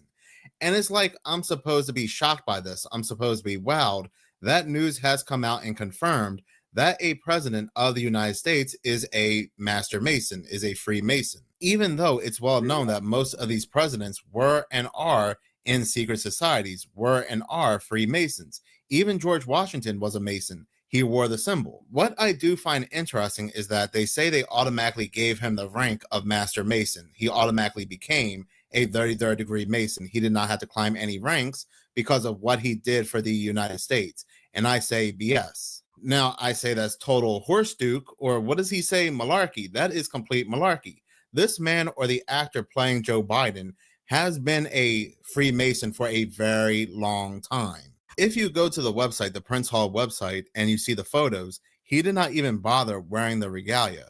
When it came to Mayor Adams in New York City and Police Commissioner Edward Caban, when it was announced that they became Master Masons, you can see they're wearing their regalia, but Biden is not. Biden's probably not even a 33rd degree. He's probably higher, one of those secret draconian degrees. Many people believe that the Masons are not evil because their peepaw is a Mason. He drives around in his Lincoln Cadillac to Publix every day with the bumper sticker that says, "I'm a Mason," with the little logo. I am not talking about the peepaw degrees. I mean, look at the photo. Look at the two men next to Biden. They got that face that they are so tired of seeing this man at this lodge. Look at the man all the way to the right. You know he's thinking all this again. So no, I'm not surprised. And this man also did not suddenly become a Master Mason. You know what this is? I'll tell you what this is. They are telling us truth in plain sight. They are telling us to our face who was really in control for the past 4 years. It was the Masons that were in control for the past 4 years. Everything was a Masonic script. That really isn't a surprise to me either. And you know what's funny? Most of the things that I talk about on this channel, not everything, but most things that I talk about on this channel that seem like a reach, that seem like a stretch, always seem to play out at a future date. Now, in 2023, a movie came out called Leave the World Behind. It was a Barack Obama scripted movie. When it comes to that movie, I did a pretty lengthy breakdown, which I will leave in the description box of this video. And I came to the conclusion that they're telling us that everything that we're seeing in that movie, all of the events, are created by the Masons. From the very first scene, there was Freemasonry symbolism. And almost every scene after that, there was Freemason symbolism. Almost everything that went down in that movie had taken place afterwards in real life. So again, when it comes to this photo of Biden shaking hands with the Masons and they're saying that he has become a Master Mason, no, that's not what this is about. All they are doing is shaking hands, and it's pretty much showing us that they did a job well done. And some people will say, again, this is the Black Masons. What is Biden doing there? Why is Biden a part of this? And again, it doesn't matter because white men can join the Prince Hall Freemasonry. Albert Pike, who they all follow at the end of the day, he shared his rituals and teachings with the Prince Hall Freemasonry. So they all still follow the same teachings, the same rituals. Does not matter what order or lodge you're from. Once you hit those magical numbers, those magical degrees, you will then follow Albert Pike's teachings, the Luciferian gospel. Now, I really don't care if this is seen as a stretch or a reach or you think I'm wrong. I really don't. If you don't know by now that the secret societies control and run the United States, if not the world, then I really don't know what to tell you. Big media, Tim Russert, Meet the Press, they were telling us this all the way back in 2004 when he was interviewing John Kerry and George Bush, and he says to them, can you tell us anything about Skull and Bones? You both were a part of Skull and Bones. 322, what do those numbers mean? They got real serious and said it's such a secret, we can't tell you. You were both in Skull and Bones, the secret society. It's so secret we can't talk about it. What does that mean for America? The conspiracy theorists are going to go on. I'm sure they are. I don't know. I haven't seen the rest. Number 322. First of all, he's not the nominee, and look, I look for. Are you prepared to lose? No, I'm not going to lose. You both were members of Skull and Bones, a secret society at Yale. What does that tell us? Not much, because it's a secret. Is there a secret handshake? Is there a secret code? I wish there were something secret I could manifest. 322, secret number? There are all kinds of secrets, Tim, but one thing is not a secret. I disagree with this president's direction that he's taking the country. We can do a better job, and I intend to do it. And we'll be watching. Be safe on the campaign trail. John Kerry, thanks for joining us, and we'll be right back. Even JFK, before he got popped, gave a speech about secret societies running and operating the United States. This is like if big media were to come out and say that they have on footage CERN opening up a portal. They confirm CERN opens up portals and Satan comes through. It's like, am I supposed to be surprised? I'm just going to go ahead and make a ham sandwich. It's not like I haven't been talking about this for years. But anyway, moving on. Something interesting was actually found on Google Earth. So I was browsing the conspiracy side of Reddit. I didn't get too far, and I still believe this is the top post. This person, I love me some beans, posted, unsettling message spotted on Google Earth, quote, help, quote, Traffico. This person was kind enough to leave the coordinates on their Reddit post. So if you do want to follow along, I'll go ahead and leave the coordinates in the comment section of this video. I'll go ahead and pin the coordinates. After you put the coordinates in and press enter on Google Earth, you will start to see some very interesting messages. And as you zoom in, you will see the word help repeatedly. And you will also see the word Traffico, which means traffic. Not only do you see the word help repeated, but you also see LAPD and you also see federal. These coordinates do lead to Los Angeles. What we're looking at here is Los Angeles, and not too far from this location is the Los Angeles Police Air Support Division. What in the world is this? This is very, very eerie. You can also see the word FBI, and you can see what says terrorismo. But the main word you see on here over and over again is the word help. What is even more interesting is that if you go a little bit more north, you will see digging equipment. You'll see digging vehicles. And I just can't help but feel that seeing this, that this could be some kind of tunnel system. What I would like to know is what's currently there now, because Google Earth, it does go back a couple years, even as far as 10 years. So what we're seeing now is not current. So are there any buildings currently on that property? But going back to the south part with all the words, some of the words even look like names, like this one right here.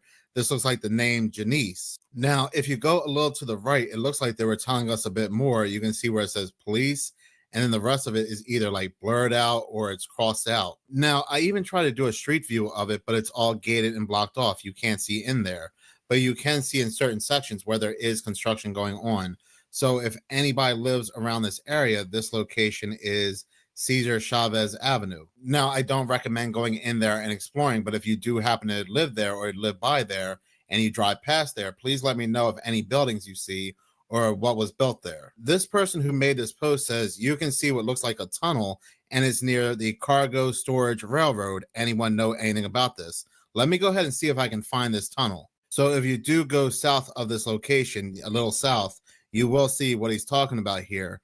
And it does look like some kind of entrance, like some kind of tunnel. Now, I'm not familiar with construction. I don't know what this is. This is some kind of opening, but this is really, really weird when you put everything together. You can actually see another opening here too.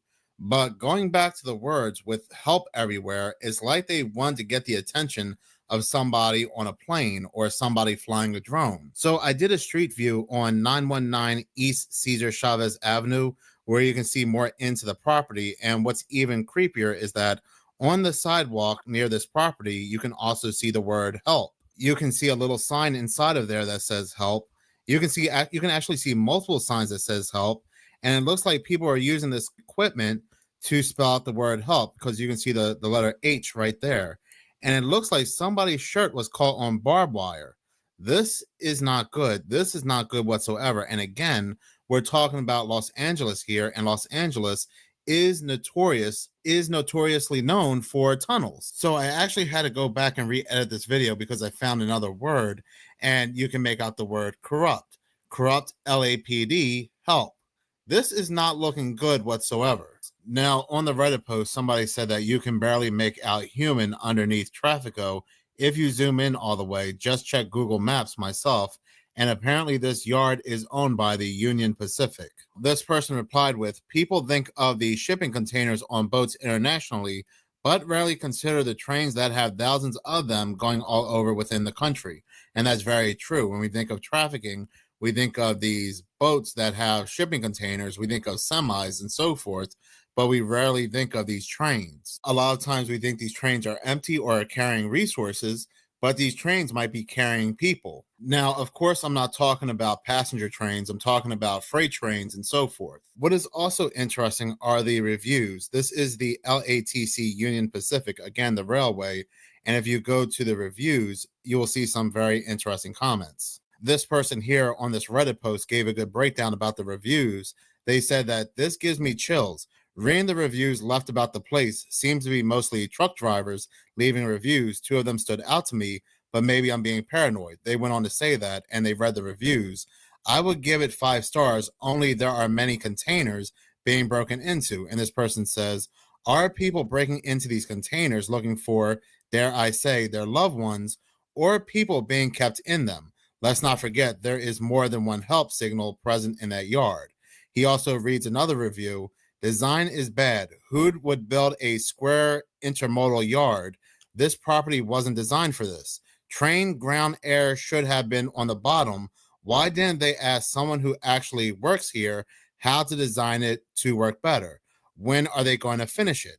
And this person replies with, it sounds to me like this guy knows how rail yards are usually designed and built. It may be nothing, but the fact that it's commented that the design is strange and doesn't seem right makes it suspicious, because maybe the focus was on the underground layout rather than what is above ground. And that's really a good observation. Now, he does go on to say that another observation is that this property is surrounded by 3 main roads and the LA River on the other side of one of them. Usually that makes for less prying eyes, no risk of noise, exposure, etc. Pair that with an underground facility or area, and it almost doesn't exist to the outside world. And again, that is very, very true. Some people are saying that this could be homeless people or these could be rowdy teenagers, but I really don't think so. This is very, very eerie. I mean, think about all the homeless people, think about all the rowdy teenagers out there. And this is something very unique, something we really haven't seen before on Google Earth or pretty much anywhere. Now, and again, we're talking about Los Angeles here. Tunnels and Los Angeles, they basically go hand in hand. So it's really not outside the realm of possibility that we are looking at some kind of trafficking taking place in this area. I'll definitely keep a lookout on this. I'll definitely look out for any updates, because this really, really has my attention. Now, talking about underground tunnels in Los Angeles, this is a very interesting video from Bent Knives on TikTok, who talks about a celebrity house having an underground tunnel. The northeast side, carved out of limestone that dates back centuries, you'll find Subtropolis, the world's largest underground business colony. Okay, so let's talk about it. I've been seeing a lot of people talk about Subtropolis as if these are the underground tunnels in LA. Let me assure you, they will never show us that. But that does give us an idea of what it could be like. And if you don't believe in the underground tunnels in LA, just listen to this story. In the 70s and 80s, there was a house bought by Mitzi Shore on Sunset Boulevard. And yes, Shore is in the mother of Pauly Shore. She's the owner of the very popular comedy club, The Comedy Store. Like every comedian you know has played there. The house was called Crest Hill, eventually became kind of a hub or like what we would probably think of as like a content house now, a ton of comedians would come to stay. Like they would have their own room and live there for a while. Alan Steffen, who was there during that time, he used to be the showrunner for Roseanne, even called Crest Hill the frat house. And Mitzi saw herself as like the den mother. And a lot of people report that if you go to that house, there's an underground tunnel that leads you from that house to the Comedy Store. Even Tana Mojo talked about it on the Canceled podcast because I'm pretty sure she looked at that home to buy. But there's a lot of bad juju around it if you look it up. A lot of unalivings. Lots of shady stuff happening with comedians in the 70s and 80s, and still probably now. That's just one semi-confirmed underground tunnel. I am so sure there are so many more. What do you guys think? Now, she is right about one thing. They are not going to show us their secret tunnels on camera, but I was very curious about this subtropico located in California, and this is what I found, this news report, and again, it's very eerie. Large working city operating deep underground as we go about our lives on the surface above. It's real, and it's right here in the United States. Subtropolis.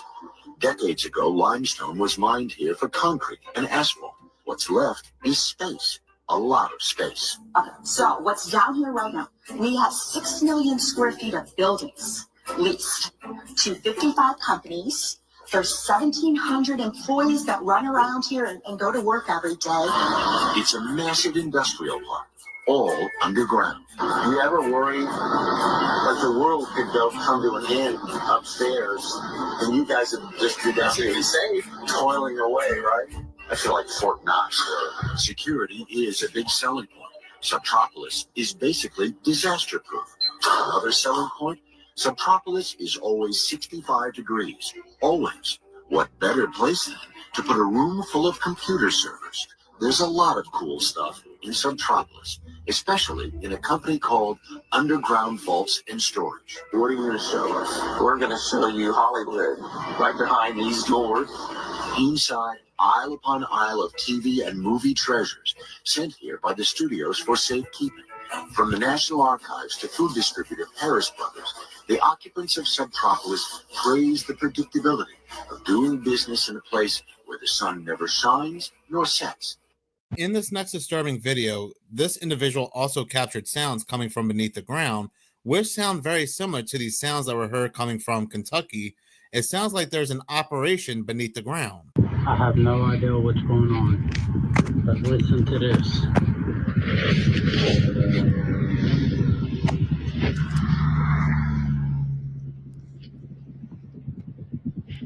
There's something under the ground, and it sounds like it's about to bust out.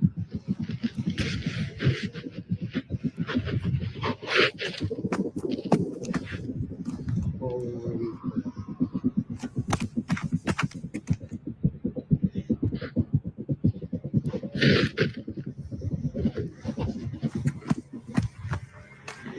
It's over here in the field.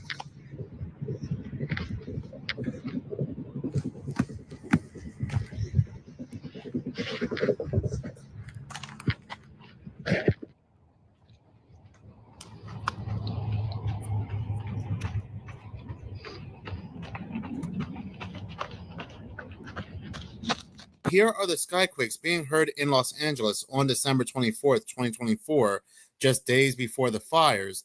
And it really makes me wonder, are these booms really coming from the skies, or maybe they are coming from below the ground?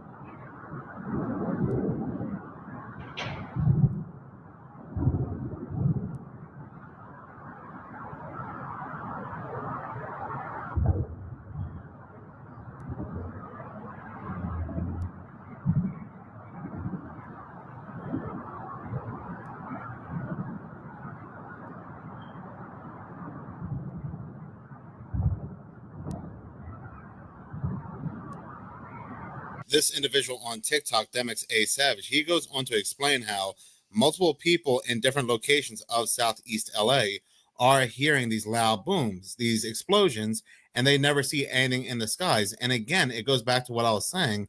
Maybe these booms are not coming from the skies, but maybe they are coming from beneath the ground, people working on tunnels.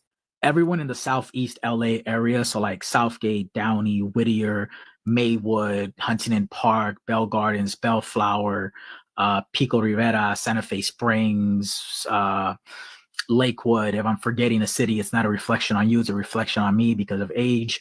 Have a quick question. Over the last few years, I've heard multiple reports. I've seen them online and I've talked to people who have heard, and I've heard it once or twice, multiple reports of like these mysterious loud explosions in our night sky, right? No one knows where they're coming from. There's a bunch of like, oh, it's fireworks, but you don't see none in the night sky. It's construction, it's planes, it's this, it's that, and the third, your mom fell out of bed, things like that, right? And this morning I wake up and there's about 7 or 8 alerts on my Ring camera app. And I think this is the second or third time this happened this week where people are reporting loud explosions, loud sounds in multiple cities around me, right? I did read one post this morning where they said that their police department has said, yeah, it's fireworks, and some people did report seeing fireworks, but you can hear it miles and miles and miles away, right? So maybe last night was fireworks, but it got me thinking of, I've been wanting to ask this question, right? Have people heard these mysterious loud sounds in the night sky over the last few years? Does anyone have any sort of verification where they're coming from? I'm not trying to become a conspiracy theorist. I'm not trying to be like, oh my God, it's moment coming from from underneath the ground, and they're crawling their way up and that's the sound you're hearing. None of that. I'm just saying, like, do we have a logical, verified source of where these loud sounds are coming from over the last few years? Just curious. Yeah. I mean, if it's a spooky answer, like I want to hear that too, because that'd be kind of cool. We can go look for the chupacabra together. Make it a field trip. Now, I don't know why, but it greatly annoys me, and I've been hearing this more and more when people say not to be a conspiracy theorist. Like, it's wrong or bad to think outside the box, think outside what mainstream news is telling you. There is a major trafficking problem all over the world. Secret tunnels do exist. It's not so hard to put 2 and 2 together. But yeah, what was found on Google Earth is absolutely crazy, and I do hope we do get an explanation behind this. And given the fact that one of the messages said corrupt LAPD help, I don't think certain organizations will help us in finding an answer. But even outside of that message, we kind of knew that, right? I mean, look how the NYPD covered up for a certain Jeffrey. But in any case, thank you. Kofi, follow me.